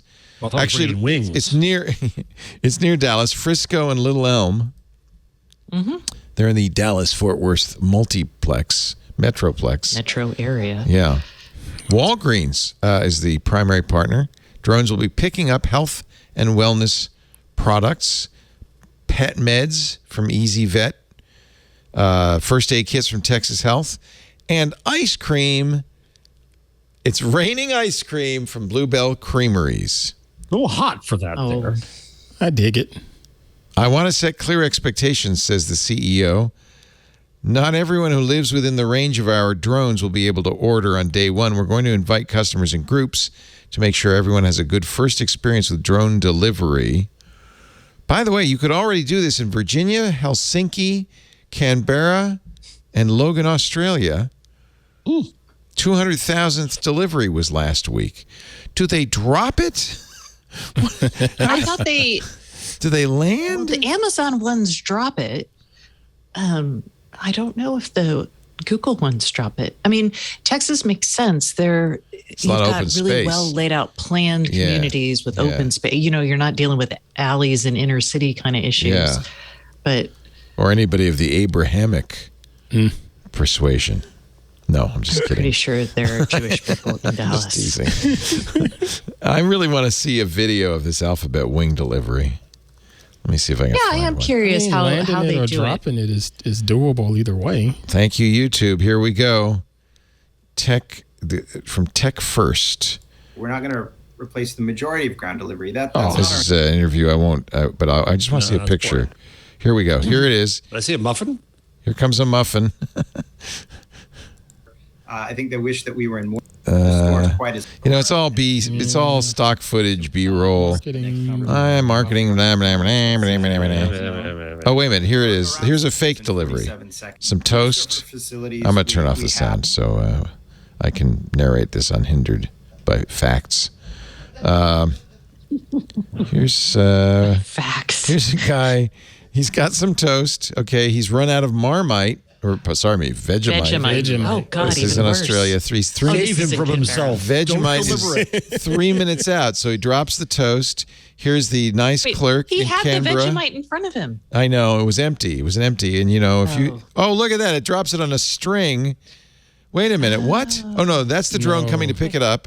It picks it up. Yeah. The clerk puts a bag on the string. The drone goes around, and then a small child runs out.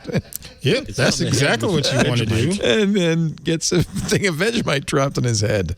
Here it comes. No, it comes down on a string. So you got to be ready for it because the drone's not just going to wait for you. Or maybe it is. Oh, it released it. Oh, yeah, it unhooks it. Okay. Nice. And the small child runs out, and Dad has his Vegemite. This poison for the child. Oh, no. Don't eat that Vegemite. man. It's beer byproduct. Ugh. Okay. So you can see it's obviously was launched first in Australia. Coming to Dallas. It won't be Vegemite. What will they be delivering in Dallas? Queso. Barbecue. Barbecue. Yeah. So Rotel. brisket. I mean, so not queso. Yeah, You Rotel want your peppers. Rotel for your Yeah, queso. yeah. Breakfast tacos. That's what I want. They I don't like have the those in idea of it, Dallas. Oh, they don't? That's just an Austin thing? It's not just an Austin thing, but it is. I mean, We are maybe going to they be have in something. Dallas for Podcast Expo this summer. How's Dallas in No, August? I'm going to be in Dallas in May. It's not too hot, is Hot, it? hot. So I figured that the podcast movement is going to be in Dallas August 23rd because hotels are cheap. I was about to say it's cheap. Yeah. But you know what? You don't actually have to. The nice thing about summer in Texas is you never actually have to go outside. You don't go outside, right? In fact, we're So going you to just stay stay- at the hotel so we don't have to walk in the You heat. can say hi to Andrew. Is Andrew going? I'm sure he is. Oh, how exciting. He goes to Podcast Expo every year. Or I'm sorry, He's I got keep a calling it whole Podcast podcast Expo. business. It's Podcast Pod Movement. right? Yeah. He has a podcast business? Yeah, he's got a whole site called Podcast Guests where Oh. you sign up to be an expert and you can find guests Oh. for your shows. Oh, that's cool. I didn't know that. Dang. Yeah, he's all entrepreneurial and stuff, y'all. I think I've heard of podcast guests. How many different things does he run? Well, he runs the business side of my business. He runs Right. his domain publication. He runs Podcast Guests. And then at any given time, he's probably experimenting with something else. But I don't pay attention to them until they become like real revenue. Till there's money to be had. That trifle you're working on. Yes. Well, no, I mean, because he comes up with stuff, and I mean, for as long as I've known him, he's had a side hustle. So, like when we met, he was selling old beer signs. He'd go to like flea markets in Texas and sell these tin beer I signs. want to on hang eBay. with Mr. Andrew. Yeah. Yeah, Was this his I mean, first he's- business when he was in college? He sold old beers, rustied out beer signs? No, when he was a kid, he used to bring candy to school Yeah. and sell it. You know, he'd buy it at the candy store and Oh, then my sell it to his God. classmaents for. Yeah, he's Oh, that's he's just the way he rolls. entrepreneurial. That's neat. Want to hang with him. If you called an Uber in San Francisco or New York and a yellow cab showed up, would you be disappointed? Yes. That's the Yes. future. That's the future. It's Uber. like the worst of both worlds. Yeah. Yeah. This is really interesting. This is exactly what Uber was created to avoid.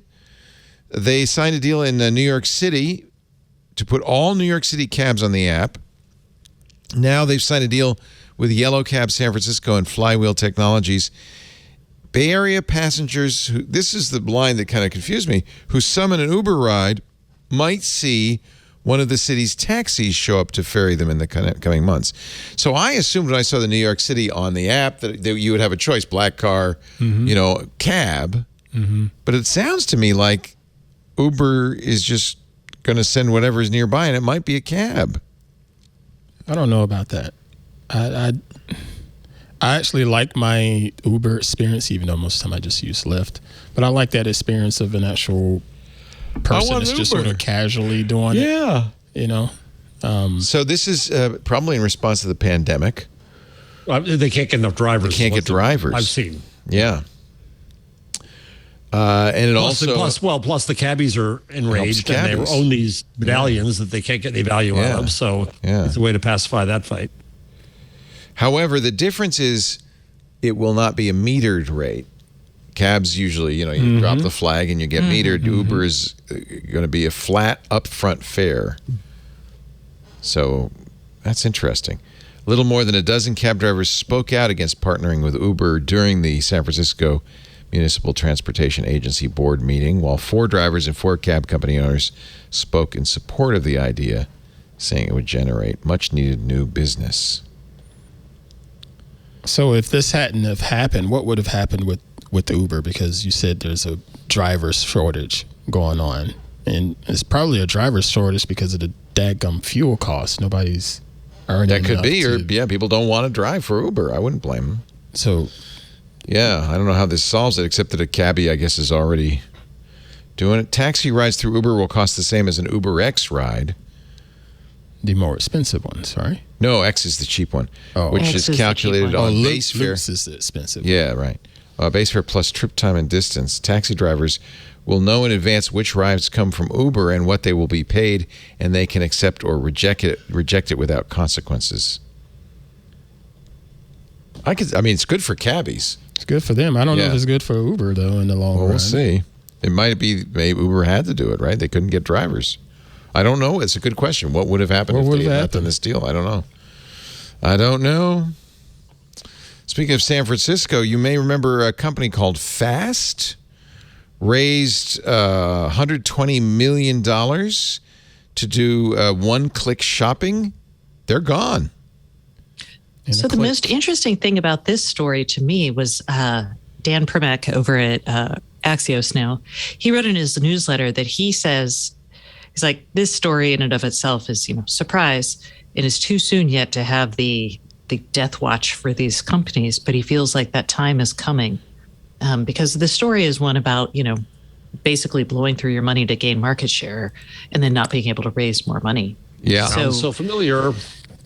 Yeah, we've lived through this twice now. You remember the wonderful site F Company? Yep. Oh, yeah. All that. Pud. That's Pud started he that. did something else after that. Oh, he did a lot of stuff. I remember. He did a lot of stuff. Yeah, Pud's an interesting character. Philip Kaplan. So Fast, I guess, despite raising $120 million, only made $600,000.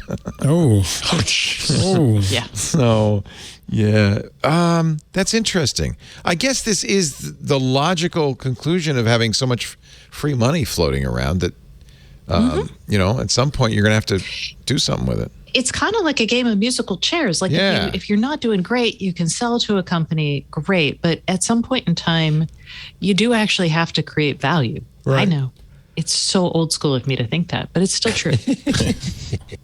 Old school. Old school. Like pudding in a cup. We're going to take a break while Stacey pops another muffin in the micro. To talk about our sponsor. We'll have more with This Week in Google in just a bit. This episode brought to you by HPE, Hewlett-Packard Enterprise, HPE GreenLake, orchestrated by the experts at CDW. Yesterday's infrastructure is not going to help you meet the demands of tomorrow's innovation. And now more than ever, you have to quickly adapt to change. The consumption, fits right into what we were just talking about, the consumption-oriented model of public cloud has actually revolutionized how organizations think about infrastructure, and organizations are now demanding the speed and agility of a public cloud experience. But many workloads still remain on-prem. Maybe they're complicated legacy applications. There's issues, of course, with data sovereignty or compliance, and just, how serious it is, how tricky it is to migrate sensitive data to the cloud. And you in the IT department are caught right in the middle trying to satisfy the demand and growth for your company while struggling to manage disparate data and expected to do it all at budget. Well, that's why you need to know about HPE GreenLake and CDW. They can provide a seamless and scalable cloud experience across your entire organization that you can easily manage from anywhere, no matter where your data and applications live, on-prem, public cloud, private cloud. Trust HPE and CDW to automate your processes so that you can focus on the next big thing. CDW can help you get the most out of your unique and complex data needs by assessing your organization's needs and designing and implementing a tailored HPE GreenLake solution to modernize your business and meet your digital transformation goals. And once implemented, CDW also provides ongoing management, freeing up your staff to focus on innovation. Get a seamless cloud experience across all your organization's apps and data, thanks to the as-a-service model that meets you at the edge.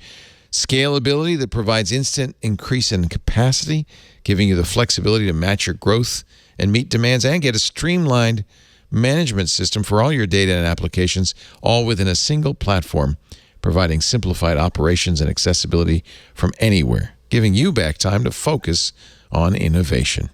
CDW not only helps us assess an organization's needs and then build a unique HPE GreenLake solution, they also remain an active partner and provide support throughout the management process.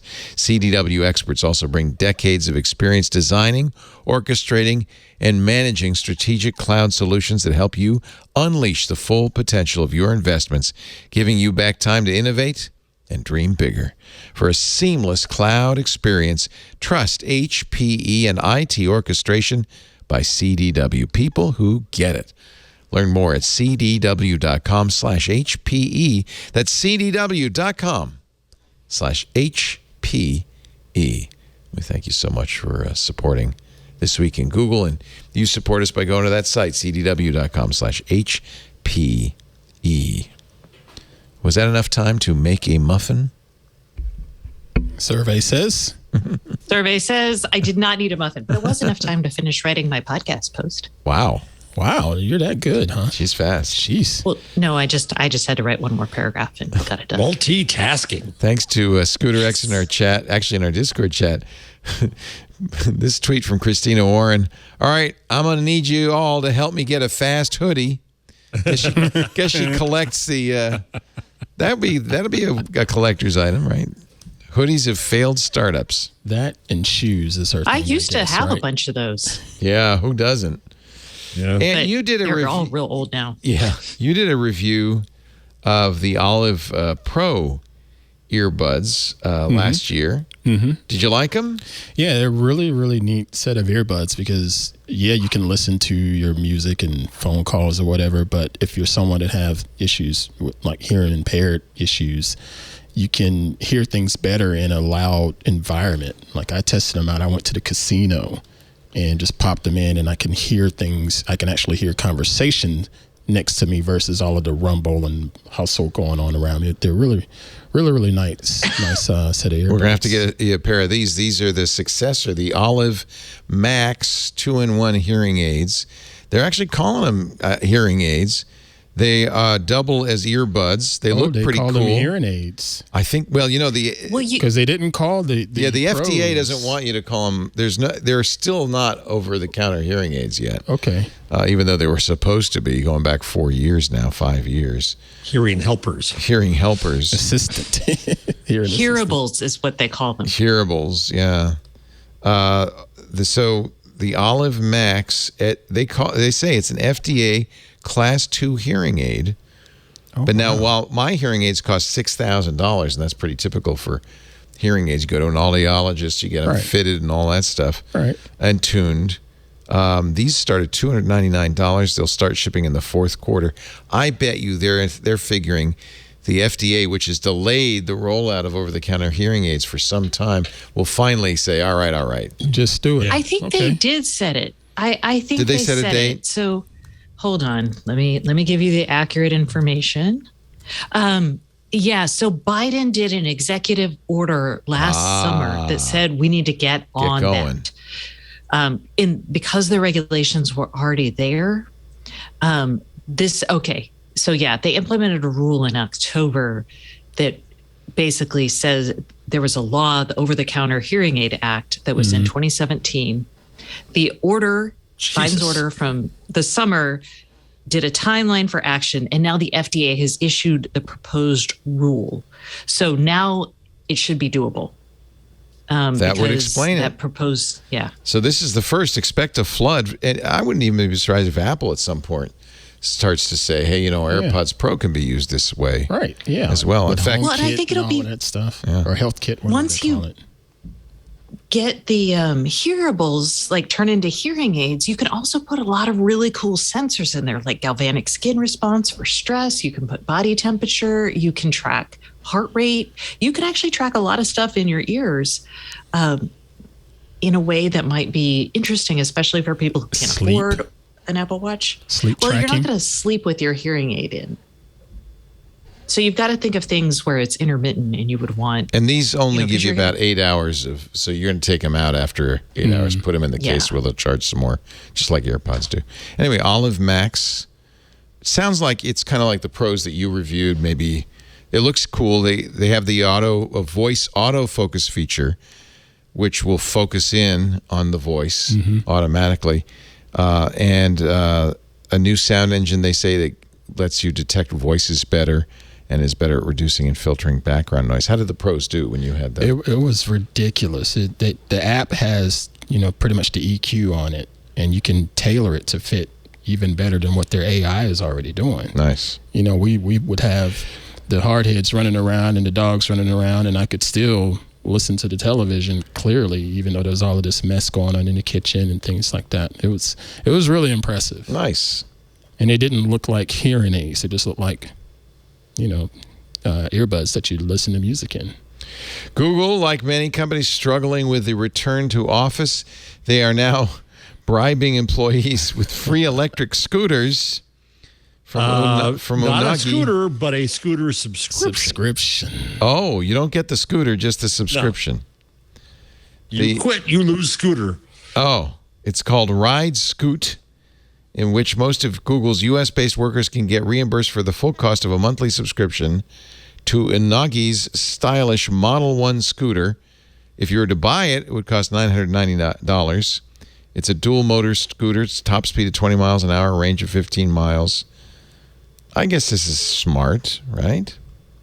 I mean, more scooters. It's a thing that scooters are apparently a big thing right now because of the gas prices. So people are turning to scooters. Oh, this could get you.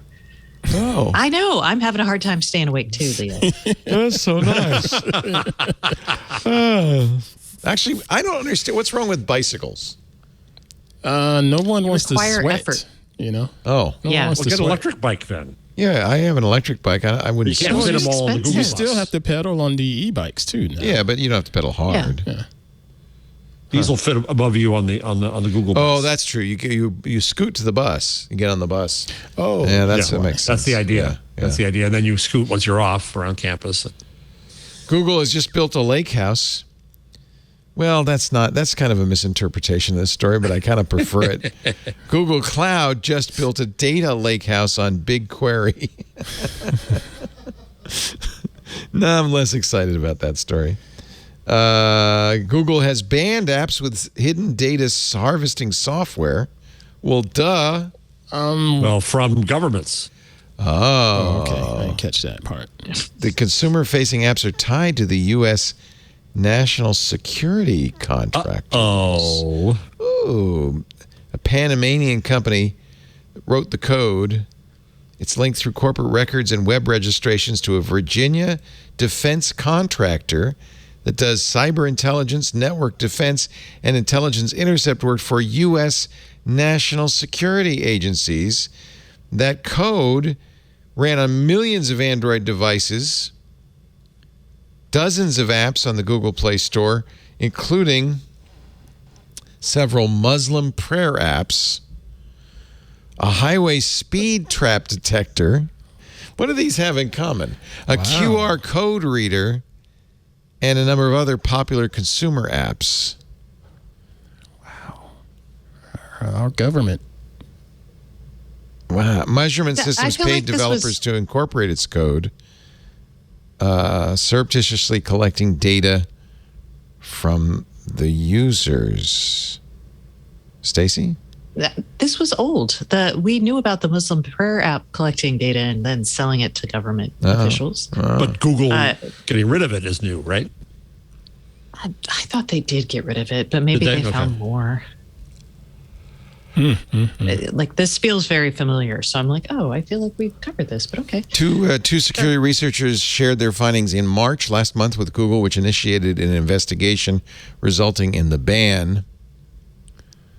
The apps containing measurement systems software were removed from the Google Play Store as of March 25th. I wonder what's the procedure for Google to go through its store and see this stuff. Because, I mean, there's a gazillion apps out there, and how are they checking Oh, they know, yeah. the calls? Well, and if you've already installed the app, it doesn't matter they removed it from the store. You've got it on your already phone. got It's it. working. Yeah. Wow.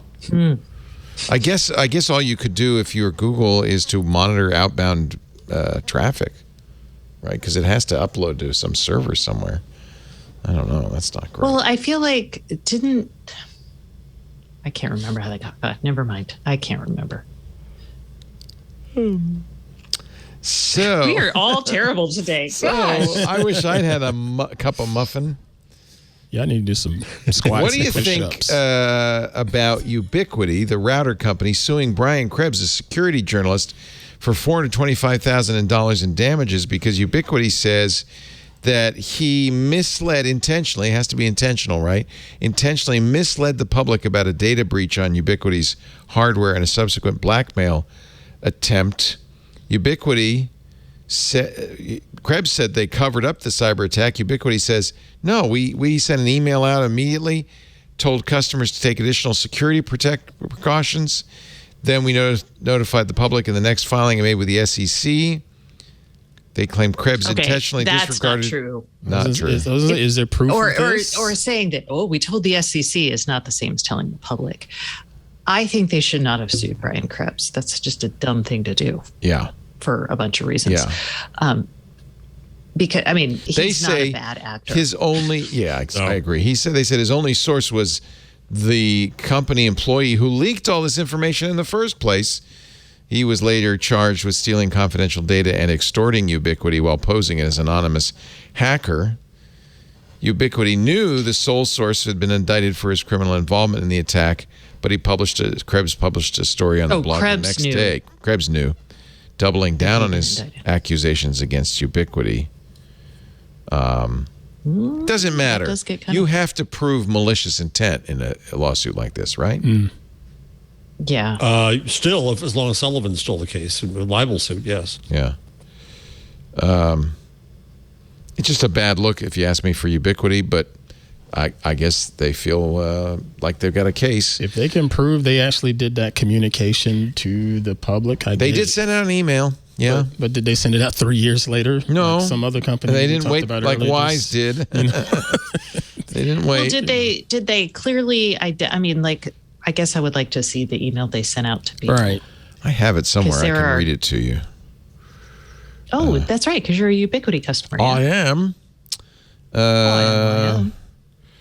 It was kind of an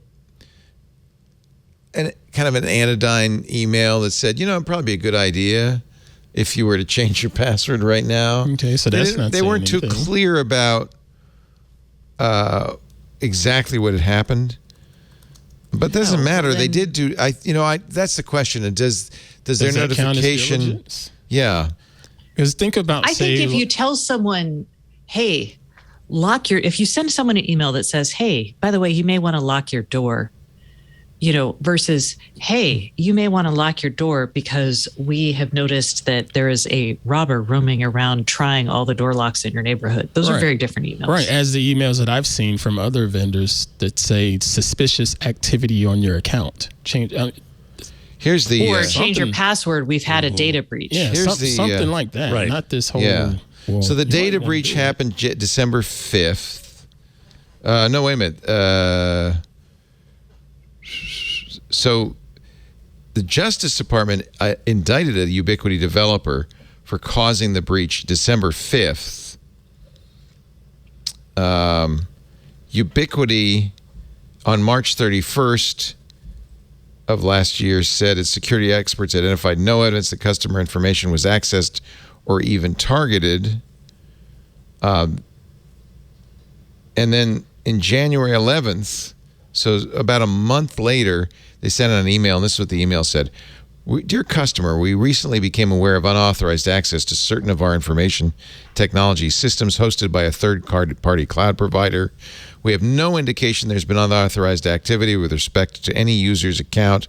I remember getting this email. But as a precaution, we encourage you to change your password. We recommend you also change your password on any website where you use the same ID and password. Okay, well, there's a button that says, covers it. Here you can change it. We apologize, deeply regret. That covers it. This is kind of ironically from the Brian Krebs story, which came out March 30th of last year. What Krebs, according to Ubiquity, did not reveal as his source for these stories was the hacker. And that Krebs should have known it was actually the hacker, but did not reveal that. Did Krebs know? So they're suing him because they think, or because Krebs admitted that he knew it was the hacker? Well, I guess that's what the trial will. Because, I mean, like, if the hacker comes to talk to me, then as long as I don't know it. Right. I mean. The complaint said only one source propped up Krebs' story against Ubiquity. Nicholas Sharp, the Ubiquity employee behind the cyber attack. By the way, we won't get Brian's side of it, and I have huge respect for Brian. We use his work all the time on the shows, but his lawyer, on advice of his lawyer, he's not commenting. Smart, which is the right thing to do. Smart. So on December, Sharp was charged. Ubiquity said Krebs allegedly reviewed the press release, knew that his sole source had been indicted. But the indictment said Krebs published a story on his blog the next day, doubling down on his accusations and intentionally misleading his readers into believing his earlier reporting was not sourced by Sharp. So that's. So this is like defamation, basically, what they're going after? The key, correct me if I'm wrong, Jeff and Stacey know the rules, but the key is you have to show knowledge that it was wrong before you published, and you have to have malice. Okay. It has to be intentional. Okay. And that's why the lawsuit says, look, he knew, he intentionally published it anyway. Okay. We'll see. It's a bad look anytime a company sues a journalist over stories that don't make it look good, because it makes you look bad. It makes you look even worse. And it's the Streisand effect. Yeah. So anyway, I'll have to see more. My tendency would be to say Brian did nothing wrong, but we'll see. Just sounds like he reported. Well, but it sounds like he reported based on a source that he knew was the bad guy. That would be wrong, right? Or no? Well, not necessarily. I mean, if he's reporting that there's still an issue, right? I mean, just because the person, I mean, it's not ideal. But if someone called me up and it was like, I murdered my family, I would still publish a story about them murdering their family. Is this sort of killing a cat? Is this sort of like Snowden? Right. Because a lot of people consider Snowden the government bad guy, but yet what he reported was stuff that the public needed to know and deserved the right to know, right? Yeah, but his sole source here is the guy, the bad guy. Maybe Krebs was fooled by that. Oh, I don't know. I really don't know. We're gonna have to wait, I guess. Yeah. I don't have enough information. I'm sorry. Yeah. I'm not willing to be a pundit that doesn't know on this one. Right. I can't, as a journalist, I'm like, I want to be like, he did nothing wrong, but I also know that this could be confusing. Yep. But I don't believe he was malicious. Get ready for this. Baseball opening day is tomorrow. And the Major League Baseball officials are saying pitchers and catchers can use a new anti-sign stealing technology during the regular season. This has historically been a problem. Catchers would signal to the pitcher using fingers what pitch to throw. Now they have a little thing on their wrist, looks like a little BlackBerry or a calculator, that goes to an earpiece in the pitcher's ear that tells him what pitch to throw. Watch this video. You can see the catcher is entering in the pitch. You know what's coming next, There's right? no way to steal those signs. Man in the middle attack. Oh, yeah, man. You know that's coming next. What technology is it based on? It's called PitchCom. Using a pad with buttons on the wrist of the gloved hand, a catcher could signal pitches, type and location to the pitcher through a listening device. Up to 3 teammates of the pitcher and catcher will also have access to the signals, available in Spanish and English, which helps the fielder's Bluetooth, position. It can be hacked. Dude, these team owners have billions of dollars at their disposal. Yeah, you got to use encryption. You got to use strong encryption. Just text them. Just take a phone out of your pocket. It's kind of like they're texting him. Yeah. It's a big problem, sign stealing. And It I is thought it was illegal. part of the game. No. exactly. It's illegal. No. You shouldn't cheat. Because normally the only person who can see that is the pitcher, unless you've got a guy in the outfield with binoculars or a camera trying to steal it. Even the guy in short could potentially see it, but he would have to yell back, "Hey, they're getting ready to do so and so." Well, he could have his own signal.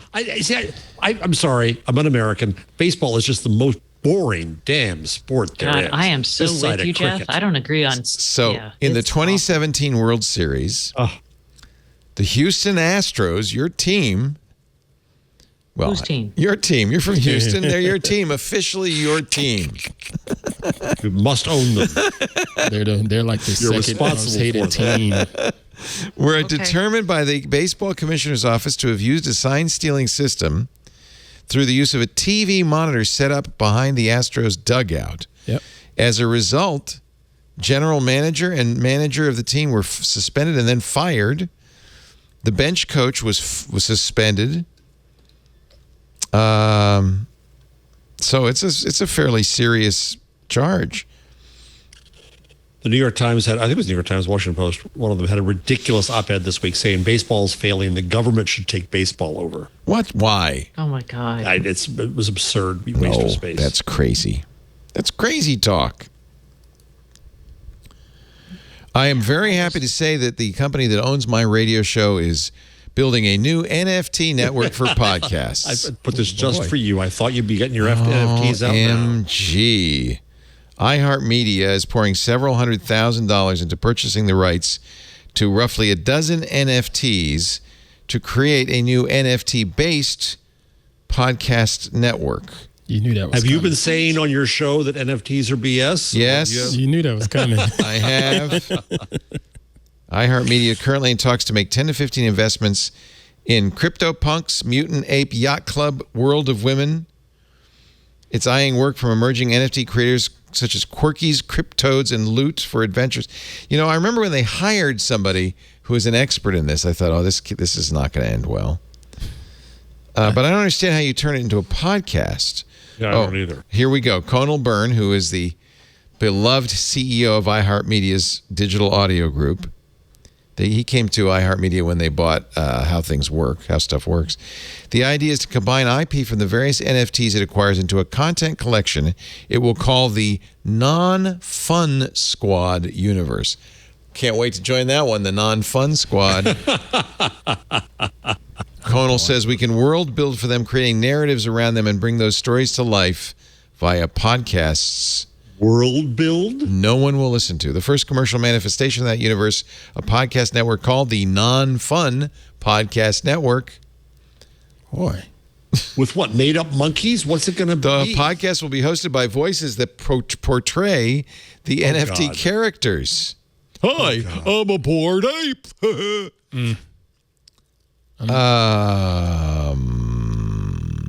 I don't know where they're going to go with this. But you knew this was coming, though. Oh, yeah. Right? Totally. iHeartMedia has invested aggressively in building out its podcast business. Yes, I know that. We tried to sell to them. They wouldn't buy us.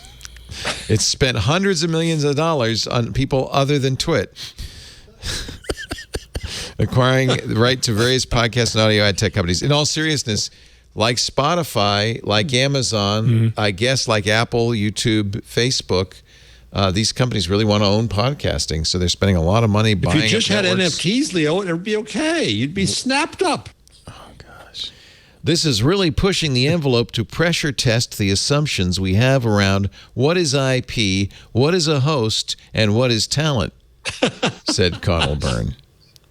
What is our company? What are we doing here? Am I a host? No, you are an NFT. Oh, okay. Are you talent? Thanks for clearing that up. Jeez.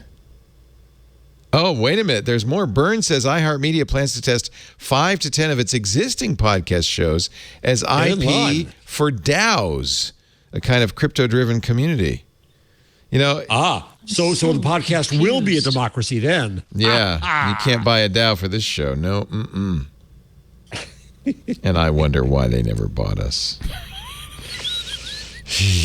How about this? This is all my fault. This is right up your alley. This one is interesting. Street photography. It's a new book of street photography, but it's not of people. It's of the screens of their smartphones. I like this one. The nun said, "It's okay." Here's one. This is from NYC, courtesy of Jeff Mermelstein and Mac 2020. A fatty tumor. I'll take him Wednesday when I get home from a run that I have. Question for you. I had sausage links in my fridge, and the door didn't close all the way Sunday, so they basically got room temperature by the time I realized to close the door. If I then closed the door and they got cold again, can I cook them for soup, or would I vomit? This is why it's probably good not to read over people's shoulders. With street photography, there's a lot of controversy because people are concerned about their privacy and so forth. But depending on where you are, a photographer can literally just walk up and snap your photo. But snapping your smartphone. How do you define street photography, Ant? Pardon? How do you define street photography specifically?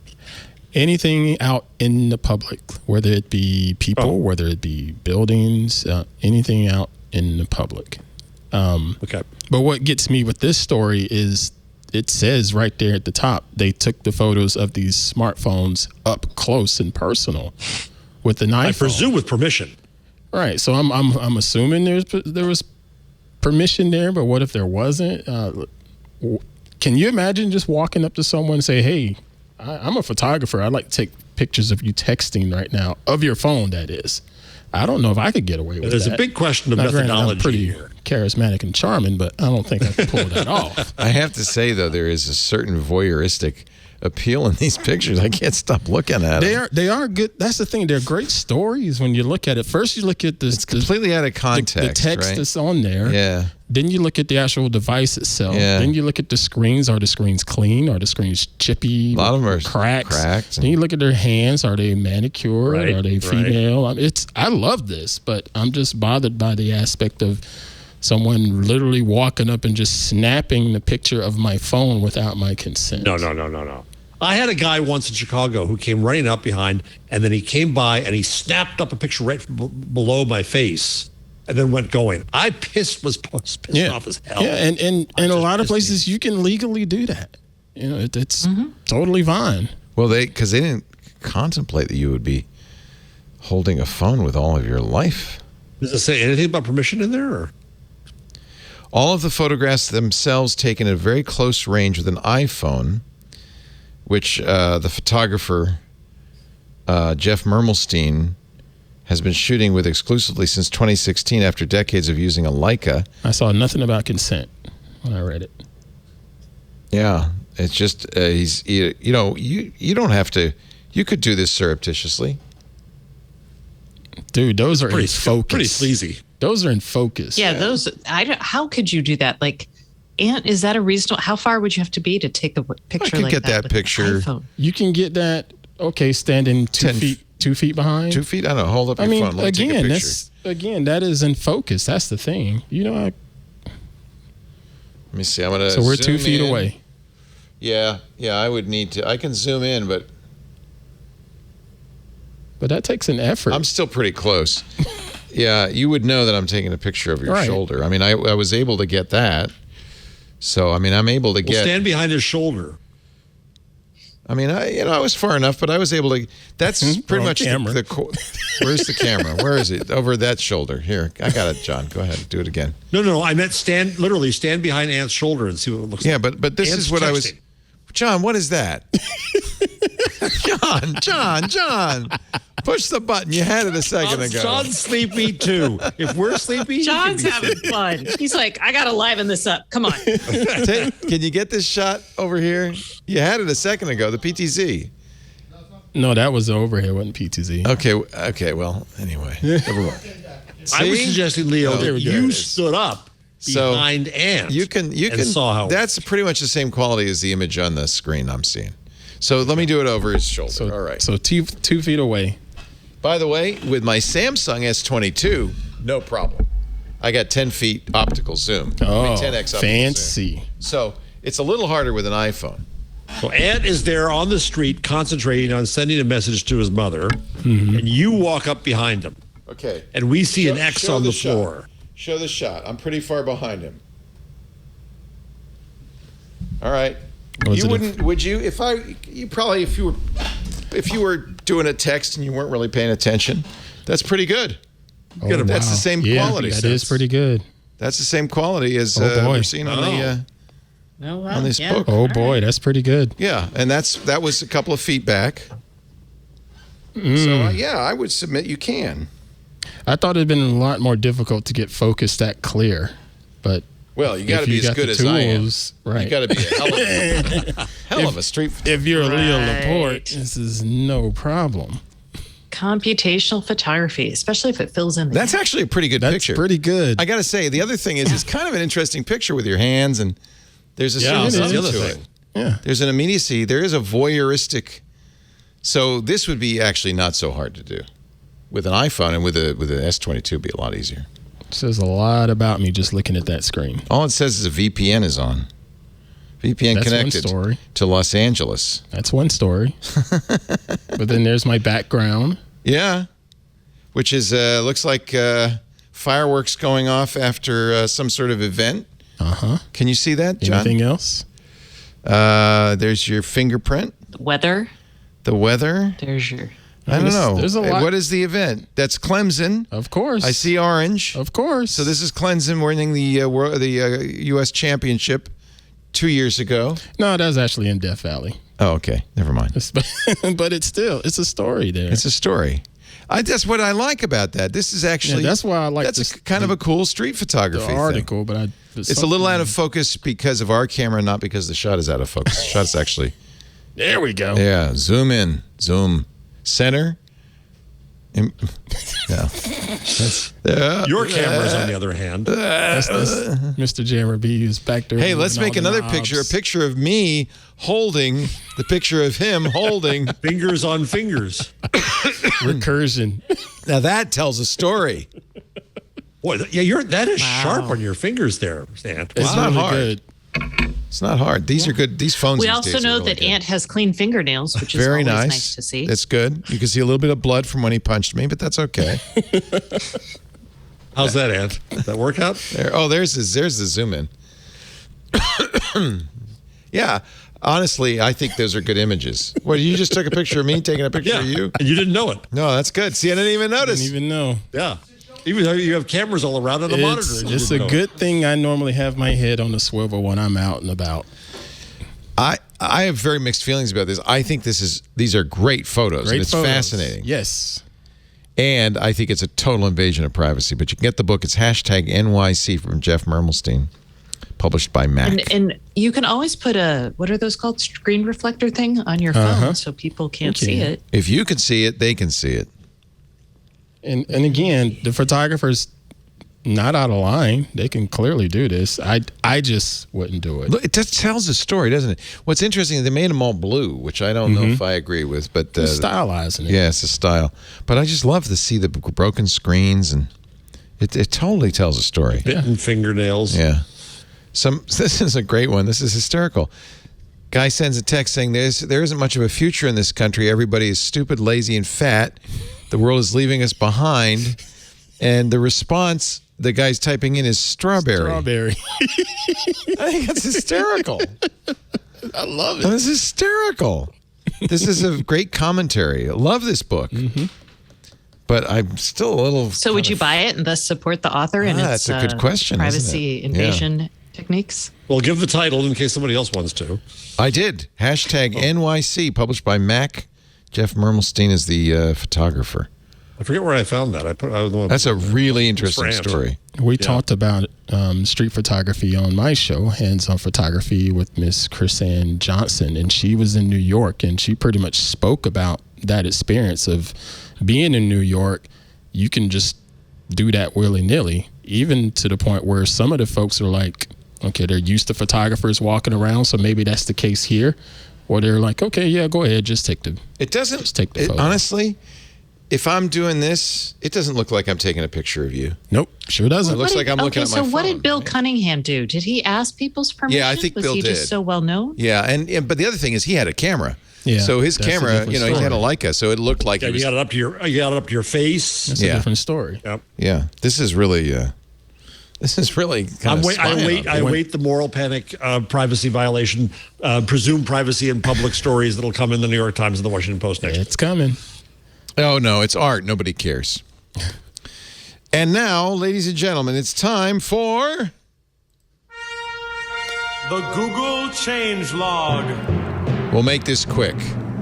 I got a muffin and a cup waiting.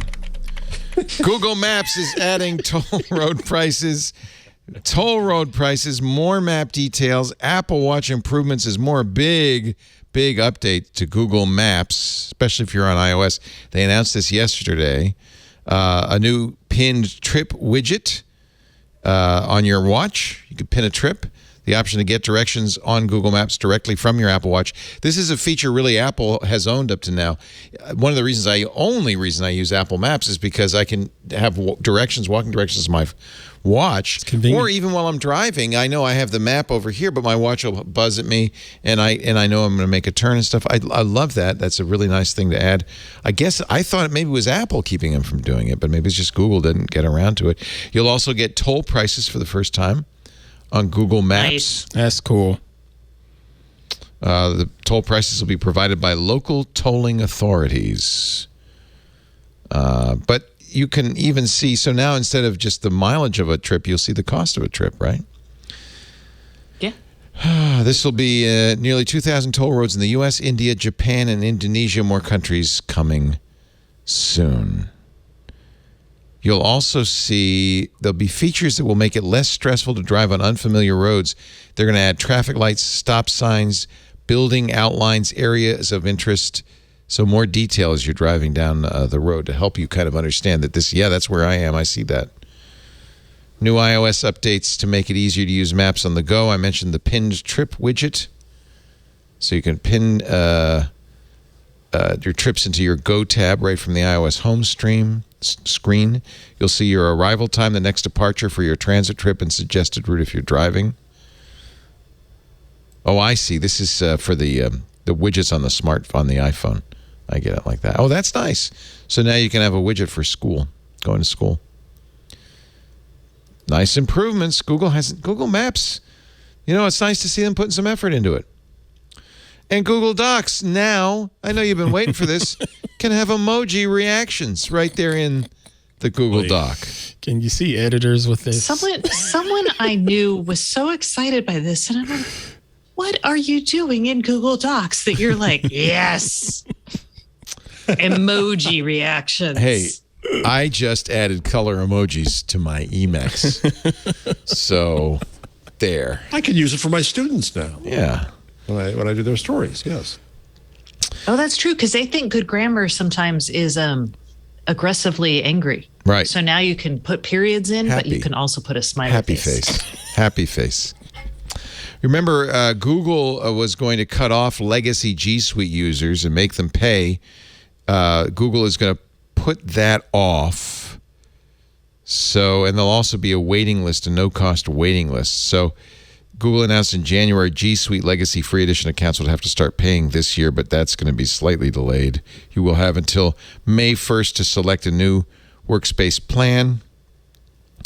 That's not put off for very long. Yeah, well, if you don't, billing won't start till July 1st. After that, your Google Workspace subscription will be suspended until you set up billing. So you have, in a way, till July, right? It was June.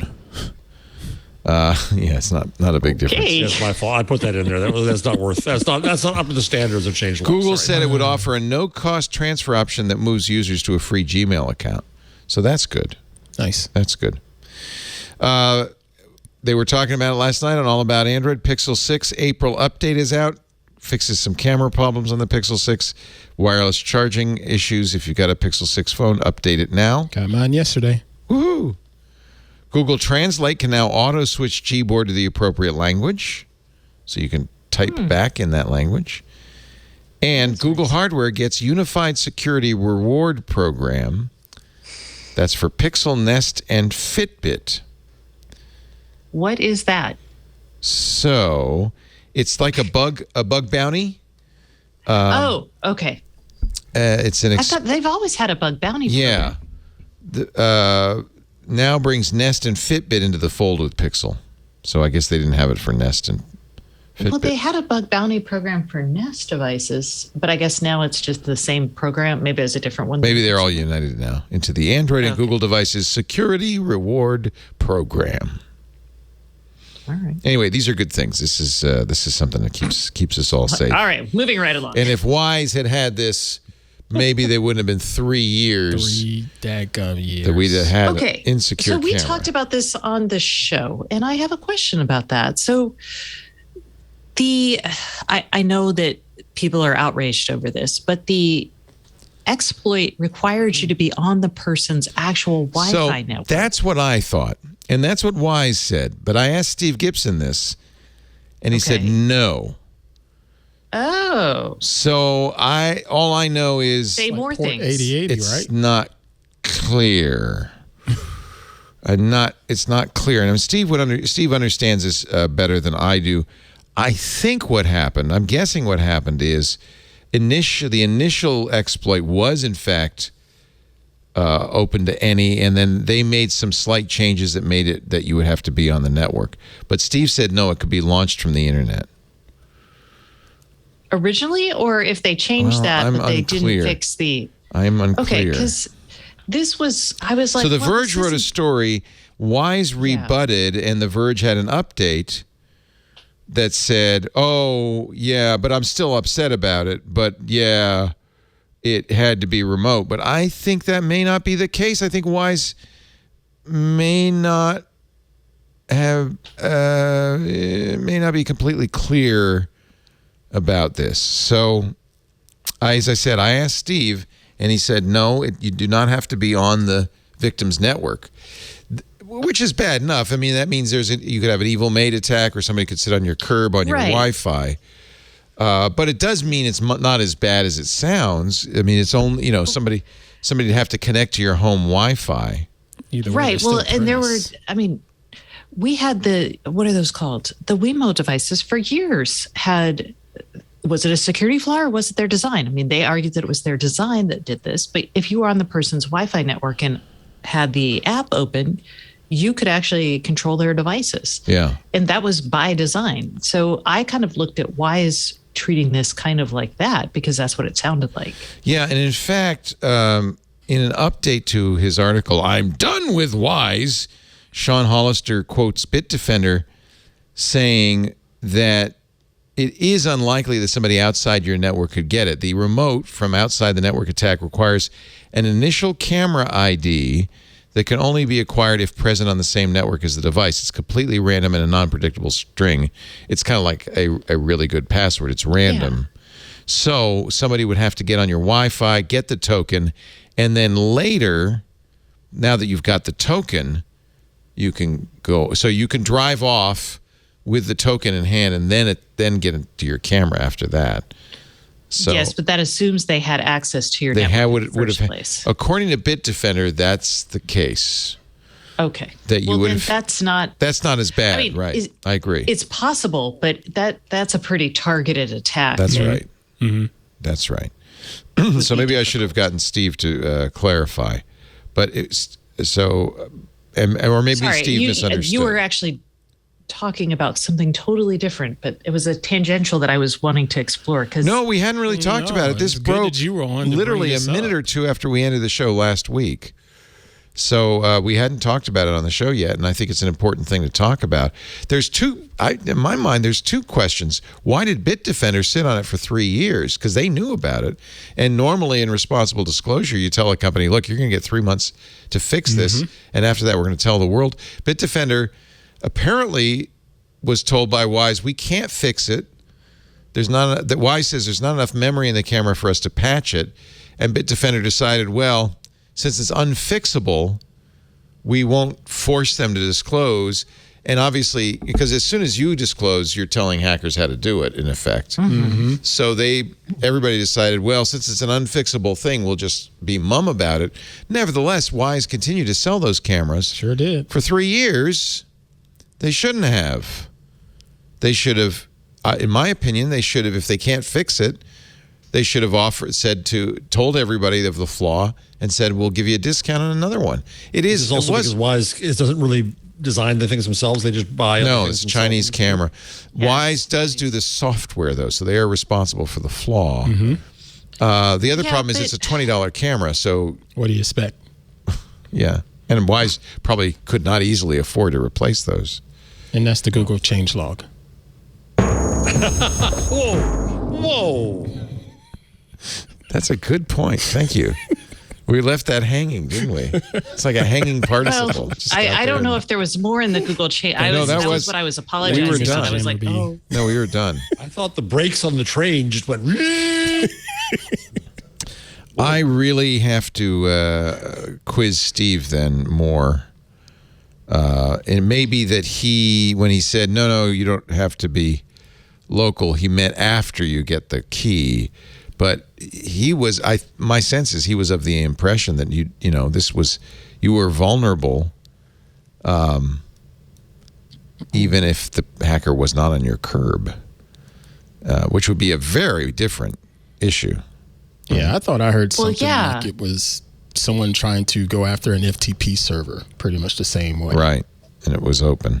So, I mean, the main points still stand. There was a security flaw. Wise knew about it. Bitdefender knew about it. Both conspired not to tell anybody about it for 3 years. Wise replaced the camera in January without saying much about it. This is the message they sent out. Hey, friends, it's a new year. And it comes with some important updates. Protecting you and your security is always top of mind. For us to do that, we need you to update your Wise app to at least 2.27 and update your Wise Cam firmware. And for those of you with Wise Cam version 1, they didn't say anything about that. Burn it. But, yeah. Well, they've been waiting for version 1 to go. I mean, they update these things every few years. They can now, by the way. They can now update the firmware. So,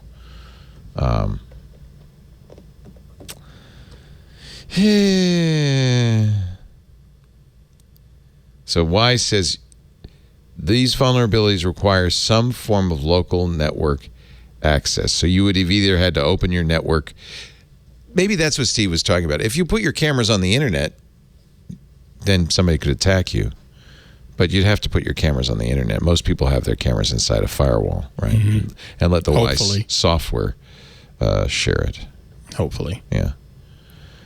Despite extensive efforts stretching into 2022, we found that WiseCam V1, again, this is Wise talking, last sold in March 2018, could not support the necessary security updates.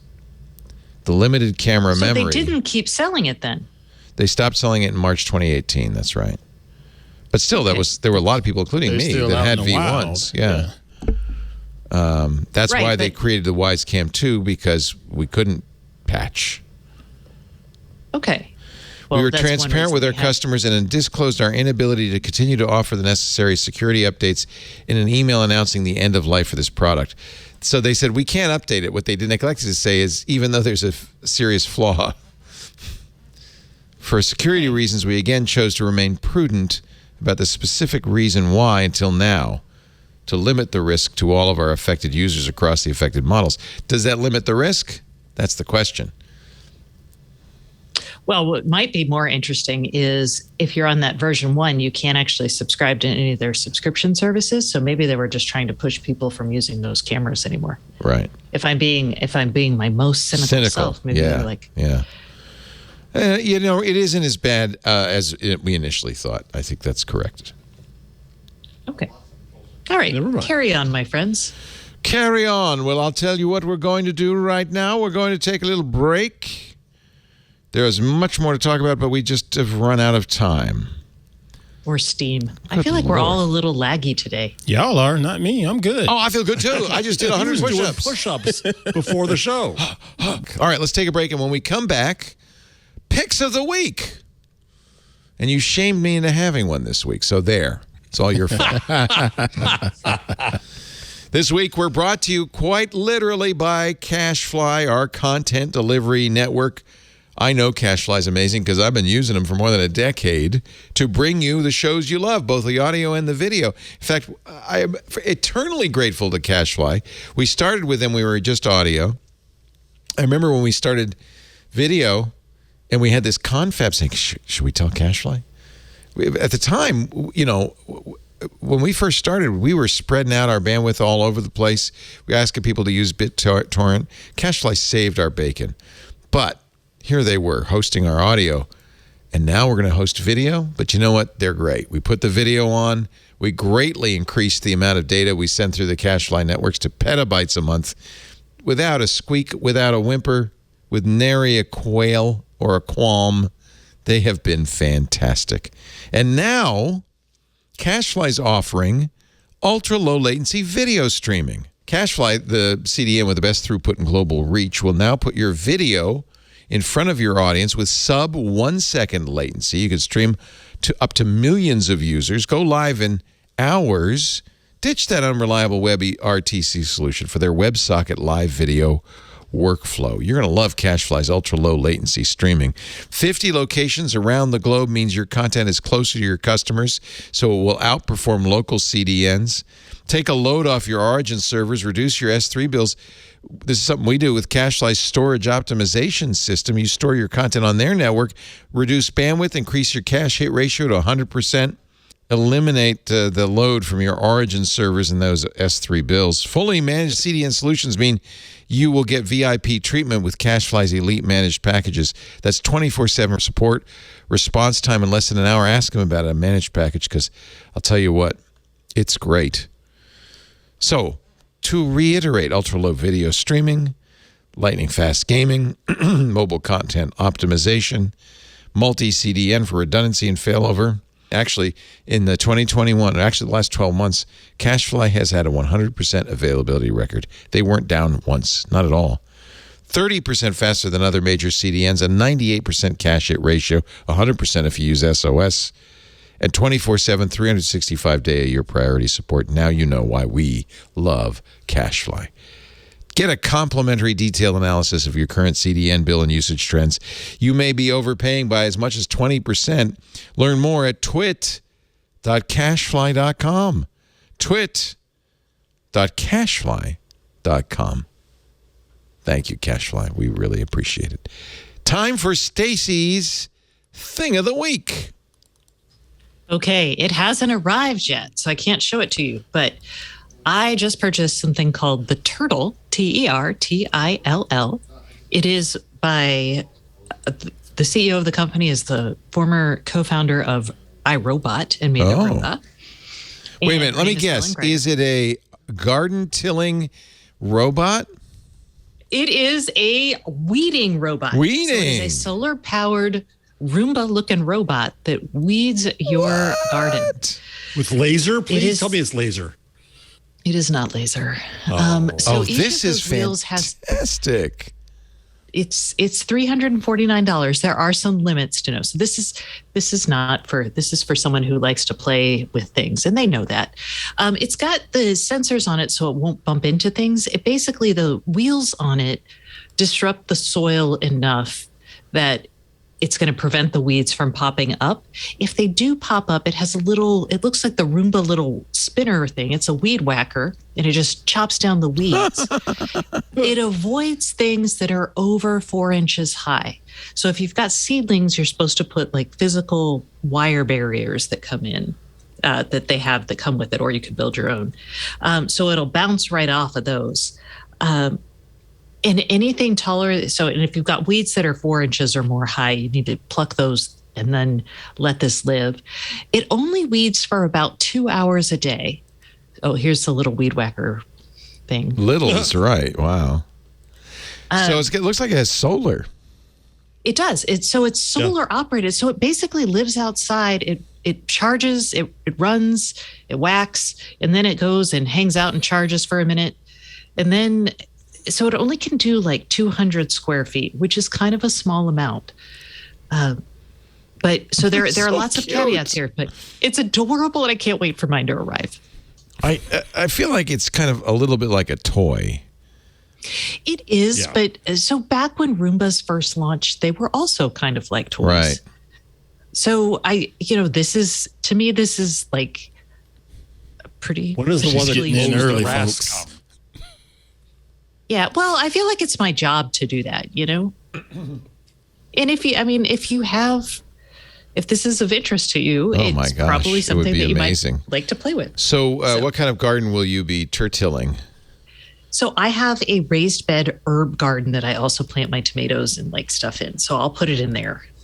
Yeah, perfect. It's pretty cool seeing the little weed whacker on the bottom. It's cute, isn't it? I know, isn't it so cute? It's pretty little. I mean, our weeds, it's not going to do much with, but well, you have to weed one more time before you put it in there, right? And then it'll prevent them from popping up. And if they do pop up, it'll whack them, right? And it'll just keep running throughout the season. And so the idea is you won't have to weed again. Yeah, do one last flush and clean, if you will. Yeah. Proven as effective as hand weeding by the Cornell School of Architecture. There is an endorsement. Wow. The School of Architecture or Agriculture? Well, that's the problem. Yeah, I was going to say. It's agriculture. I got it wrong. Oh. Okay, I was like, great.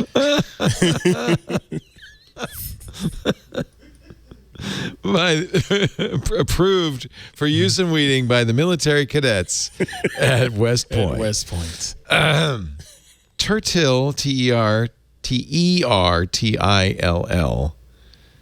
like Terra-till. Pronounced turtle. It's got a little turtle logo, and it looks like a little green turtle. It looks like a turtle. Yeah, it looks like a Roomba, a green Roomba, basically with solar panels on top. Apparently, it fertilizes as well. No, that is a separate product that they have. Oh. You can, and this is actually really useful if you're into that sort of thing. You can send them a soil test. They'll send you back an appropriate fertilizer for your particular. Completely unrelated, in effect. Service. Oh, that's interesting. Yes. Okay. Turtle weeding robots and soil testers. And now it's time for Jeff Jarvis' number of the week. So I'm going to do something special in a second, but first with a little late-breaking number here. So Washington Post reports that Elon Musk was 11 days late, publicly declaring that he'd amassed more than 5%, as is required by law. And as Stacey said before, he doesn't much care. So he was able to continue buying stock from 5% up to 9.2% at $39 a share versus the $50 a share that came out when the news came out, meaning that he made, just from that delta there, $156 million. So who else got paid at the SEC? This man is dodgy. We got kicked off the board for this? Why isn't the SEC fining this fella? Yeah, somebody getting paid. So the law, which by the way is an old law, requires that as soon as you go over 5% stake in a company, you have to notify. March 15th, he reached that, but he only made the public disclosure on Monday. Well, that seems like a big deal. That is an SEC violation. Especially since you could see how he made money because of it. Yes. All right, on a lighter note. I bet nothing happened. Leo, I'm going to go to pictures here, but don't show the last picture until I come to the end of this fascinating story. Okay. But while you guys were off, taking time off, leaving the show, Leo and me here alone, trying to do our... I was at a tiny machine learning conference. I went out, and I decided to do a reporting trip for the sake of the show. Oh, good man. Enterprise journalism happening right here. Exactly. I read a story and I found out it was this thing that was technology-based, was nearby in Jersey City. I left Manhattan. I drove to Jersey City. I went to look at it. There is a robo-burger maker, a burger vending machine. Stay on this picture for a second. Oh, boy. And so you see this box here, and you can put in the money and decide your condiments and you go to the next one now. One more. I got to give you a clicker. Here's their story. It's based in Jersey City. The founders did this. I thought this is wonderful. I'm going to go because I want to do a video of this for the sake of the show. So I go and I try to find it. It's in the food court. No, it's not in the food court. So I asked the nice guy, one of the things, not selling burgers himself, selling something else. I said, can you tell me where this Robo Burger thing is? He said, well, yeah, on the record, it's over there. Off the record, it sucks. They've been working for 16 years on this. Wait 15 minutes. Okay. And you go over there, right over there, the BK, the dollar menu, it's better. But I said, no, for the sake of the show, I'm going to do this. I'm going to sacrifice my stomach. Yes. I'm going to go. So I go over and I find the machine. Now the third picture. Yes. It's closed. How could the robot be closed? It looks like it's got Billie Eilish's head, though, which is interesting. I know. It's only open till 3 p.m. Oh, it only works 11 a.m. to 3 p.m. Monday to Saturday. There's a guy in there. Obviously, there's a person inside the robot. That's so obvious. Ground meat is pretty persnickety, so maybe it's a food safety. I assume it's a food safety. Oh, you're so nice, Stacey. You're just too nice. No, I have a friend who literally I know, but once you start touching it to other things, unless the whole thing is refrigerated to a certain level. Do you think somebody has to come out like a McFlurry machine and adjust and tweak it and clean it every day? Otherwise. So I tried, guys. I tried to go report on the RoboBurger for the show because I knew it would be. Well, I want you to go back Monday through Saturday, 11 a.m. No, I'm not going 3 p.m. I've done my thing. So one of my good friends actually covers food robots. He's familiar with this. So if you have questions, Jeff, I can give you his information and he will tell you. Does he know about SaladBot?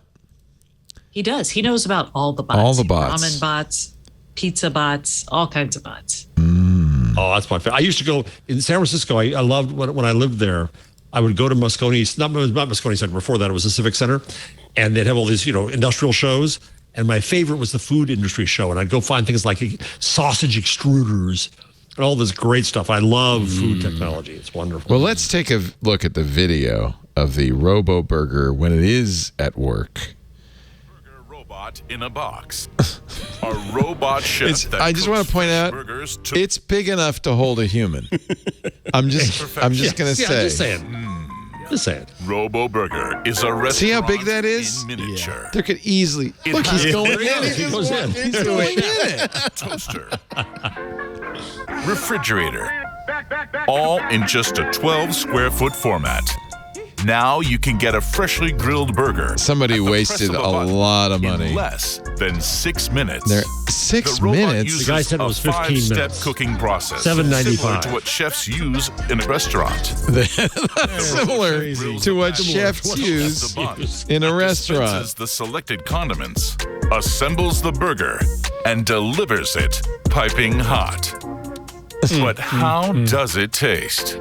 Well, you see, the bread looks we good. select only the highest quality ingredients. Oh, please. Then there's a human in there. Why did they choose this narration voice? This is the worst. Because it's an April Fool's joke. It was like American Wagyu. It's an April Fool's joke. I honestly think so.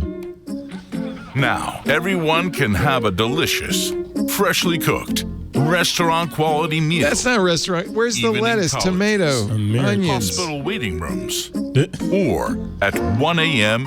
in the airport. No, not at 1 a.m. The vending machine allows beverages more conveniently. The ATM, money on the go. And now, RoboBurger brings us access They need to a Roadie-matic hot right and next fresh to it. food. Anytime, anywhere. Or the taco truck with the taco Welcome spit. to the future. You're right. Yeah, whatever happened to the taco truck on every corner? I'm mad we don't have that. Well, that's what we got now is RoboBurgers on. Well, I tried, guys. I tried. Wow. Okay. I surprised you with a nice video. I thought you had a little hilarity and then nothing. I was excited, but no. Nope. I want to show you real quickly, and we were talking about Twitter earlier, and as you know, I'm not a huge Twitter fan. You? No. But there is a new Twitter thing. It's going to be $1 a month. You can try it free for the first month. Bare Tweets, BARE.TW. The idea is it doesn't have pictures. It doesn't have, it's just any tweet with a lot of text. No media, no URLs, no social media engagement. It's the boring stuff. It's just the boring stuff. Exactly. And actually, it is just the boring stuff. Point taken, sir. Jeez. All right, thank you. Jeez. Okay, this sucks. These are the same guys who brought us the RoboBurger? God. I really thought this was going to be a good bit. It's so boring. This is horrible. Well, I'm glad I had a good pick. Hey, your terminal looks better than this, you did, man. Stacey. Yes, you did. God. It's just a lot of Bernie Sanders tweets, basically. Okay, what do you got, Ant? Not going to be hard to follow that act, Ant. Yeah, go on, Ant. You'll do great. Twitter, just the bad parts. Oh, just the boring parts. Holy cow. Oh, man, that is so bad. Oh, my pick. I'll try to do these quickly. First one is a book. Guy I know who knows the author that wrote this book, Little Steve. And I quizzed him on it. I was like, look, it's cool that people are writing books about Steve Jobs and his journey and whatnot and trying to teach kids about the beginning of personal computing. But, hey, is Woz mentioned in this? And he was like, yeah, I totally get that. So there is another book coming out on the same aspect of this Little Steve that's going to be dedicated to Steve Wozniak as well. So I thought it was Little pretty cool. Steve didn't like to play ball. Instead, he invented big and small. Read along and you'll surely see how the Apple Company came to be. Apple Company came to be. The story of the Mac, iPad, and iPhone reimagined for kids to bring into your home. Entrepreneurship is quite a big word, but with the Little Founder series, it will surely be heard. Such a great narrator. They should have given this to Elizabeth Holmes. Such a great narrator. Little Steve. But yeah, that's Little Steve, That's cute. and then a Wozniak version is coming soon. Well, it sounds like they're going to do a lot of entrepreneurs. Like it's a series of little founders. Part of Little Founders. Next up, we have Freedom Lutz. If you watched Hands On Photography last week, where I was talking about shooting in log, L-O-G, that is a flat profile when you're shooting video, and you need to apply a lookup table, L-U-T, LUT, to help bring that image back to life based on the data that's provided. Well, Skylum, as we've mentioned previously on the show, is in Ukraine, and they make a great piece of software called Luminar for photography, and they are selling LUTs to help support them over there during this time, as well as offer up some support for some of the charities and things over there. And I think they start at $30. So this is really cool. So these are essentially filters you can apply to your photos based on cities in Ukraine, which is there's a Mariupol, Odessa, Kyiv, Sumy. That's really neat. Yeah, it's pretty cool. Yeah. And it's photos or video you can apply it to. And today, Platypod, I just saw this morning because I use a Platypod. They announced a new Platypod, and it's already a daggum success on Kickstarter. It's the Platypod Extreme. I use one to help get shots in the landscape that's really, really low, and then keep the camera steady, or heck, I've hung it up on a tree or timer 3 to get some photographs. But now they added some extra tools with it to make it a little bit more convenient and more portable. And heck, they've already fulfilled their Kickstarter. So it's a tripod for the ground, kind of. For the ground, or if you want to do like I've put my camera in the refrigerator and set it on the tripod where it looks like I'm opening the refrigerator and you can see me. Just creative uses for it. Cool, the Platypod. Platypod. And lastly, this comes from the show. I don't remember having this conversation, but apparently you and I did. And I did. We did? I guess you were looking at some shoes, and I said, do they have a size 14? And apparently they did, and they sent me a size 14. What? Yeah, it was so nice.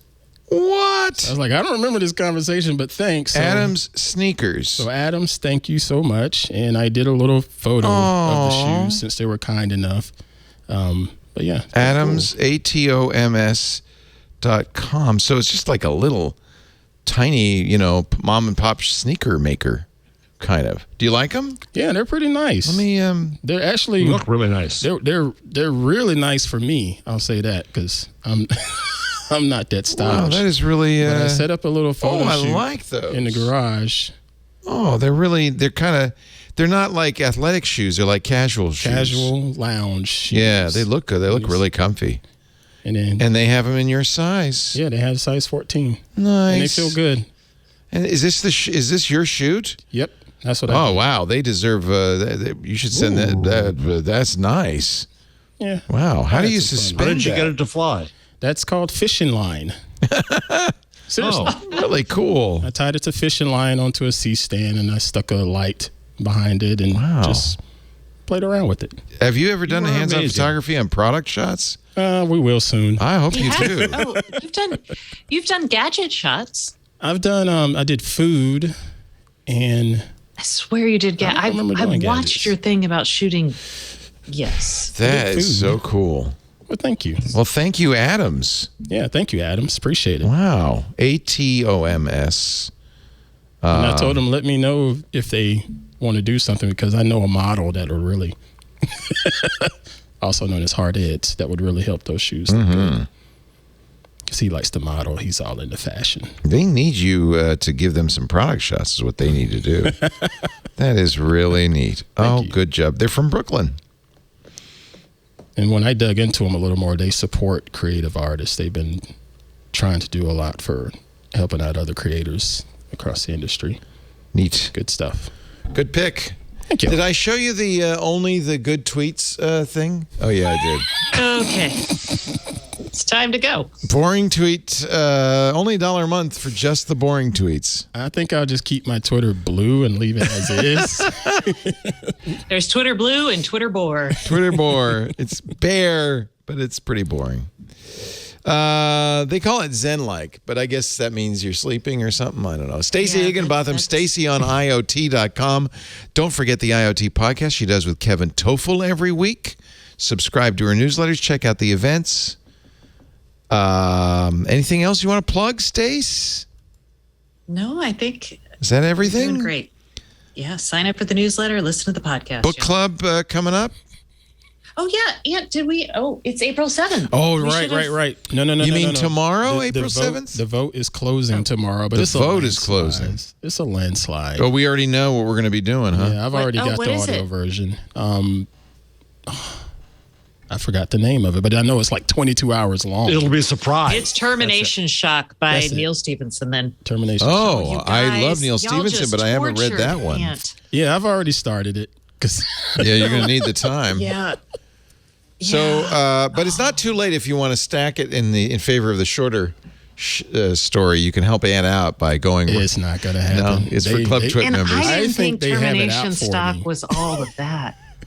Well, why'd you put it on the list? I think the Well, members just have because it I out wanted for to me. give everybody was so excited about. You should Neil have the best Stephenson, Neil so I was Stephenson like, book, maybe the best book of all time, Cryptonomicon, on the list. Well, Now, he says that's a book. otherwise. Jammer B was talking Cryptonomicon about. was a terrible book. No, what was it? I don't like Neil Stephenson. Seven Eves. Seven Eves. I loved Seven Eves. I All hated right. that book. Okay, never mind. Stacey's book club, Jeff Jarvis's fireside chat is a week from tomorrow. That's right. 9 a.m. Pacific, noon Eastern. Now, how, you might ask, how can I listen in and hear more of that? More of Stacey's book club, more of the Untitled Linux Show, more of the Giz Fizz. Well, there's only one way. You need to join Club Twit, $7 a month. Woohoo. Gets you ad-free versions of every show. You don't even hear this ad. That's how ad-free it is. Plus, access to the fabulous Discord where we have all these events. Aunt Pruitt's the community manager there, so you know it's a lot of fun.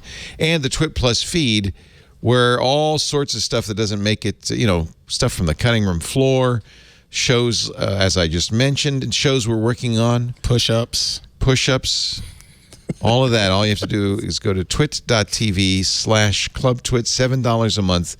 And, in all seriousness, it really helps us out. Indeed. We now have enough members that it's effectively another advertiser, which really helps in those slow times. Mm-hmm. And honestly, if we could get it to 4 or 5 advertisers, we'd probably just eliminate advertising entirely. So, thank you for the support. Keep it up. We appreciate it. And tell others. Tell everybody. Yeah, twit.tv/clubtwit. One way you could support us, we have a number of corporate members. Do you know how many corporate members we have now? It's 3 or 4, I think. Wow. It's like 4 different ones, Yeah. but there's a couple hundred seats. Yeah, amongst all them. together. Mm-hmm. So if you are in a company that you think would benefit, one of them, they just want everybody to hear Security Now. They just want to hear, every week they want them to hear Security Now. All you have to do is go to twit.tv/clubtwit. You'll see there's information about corporate members as well as individuals. And thank you from the bottom of my heart. Thank you in advance. Jeff Jarvis is, well, of course, I have it here written down. It's the director of the Town Knight Center for, entrepreneurial journalism, at the Craig Newmark Graduate School of Journalism. At the City University of New York, Wake up in the middle of the night doing that. I just suddenly wake up and sit up, bolt upright and say, Newmark! Craig Newmark. Please join us for his special Ask Me Anything a week from tomorrow. That'll be a lot of fun. Aunt Pruitt hosts Hands-On Photography. That is at twit.tv/hop. That's right. He really is a fantastic photographer and person and human, and our community manager in the club as well. Thank you, sir. And produces a number of shows for us as well. It's just great. And, of course, a regular right here on Twig. Thank you all for being here. We do Twig every Wednesday, 1:30 Pacific. I'm sorry, 2 Pacific, 5 Eastern Time, 2100 UTC. If you want to watch us do it live, you can at live.twit.tv. Chat live at irc.twit.tv. That's our community IRC that's open to all. We also have a Discord open to anybody who plays $7 a month. Yeah. It's like, to some. To some, not to all, but you can chat in there as well. We'd love to see you there. After the fact, on-demand versions of this show at twit.tv/twig. All of our shows are on the website, as well as on YouTube. Every show has a YouTube channel. And, of course, you could subscribe because we're a podcast. RSS, baby. You could subscribe in your favorite podcast player.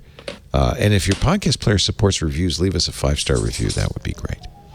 Thanks for joining us, everyone. We'll see you next time. Another Twig is in the can. Bye-bye.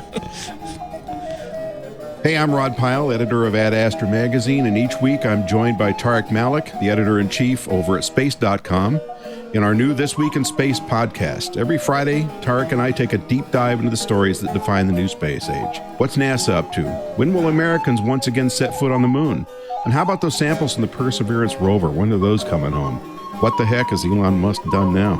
In addition to all the latest and greatest in space exploration, we'll take an occasional look at bits of spaceflight history that you probably never heard of, and all with an eye towards having a good time along the way. Check us out on your favorite podcatcher.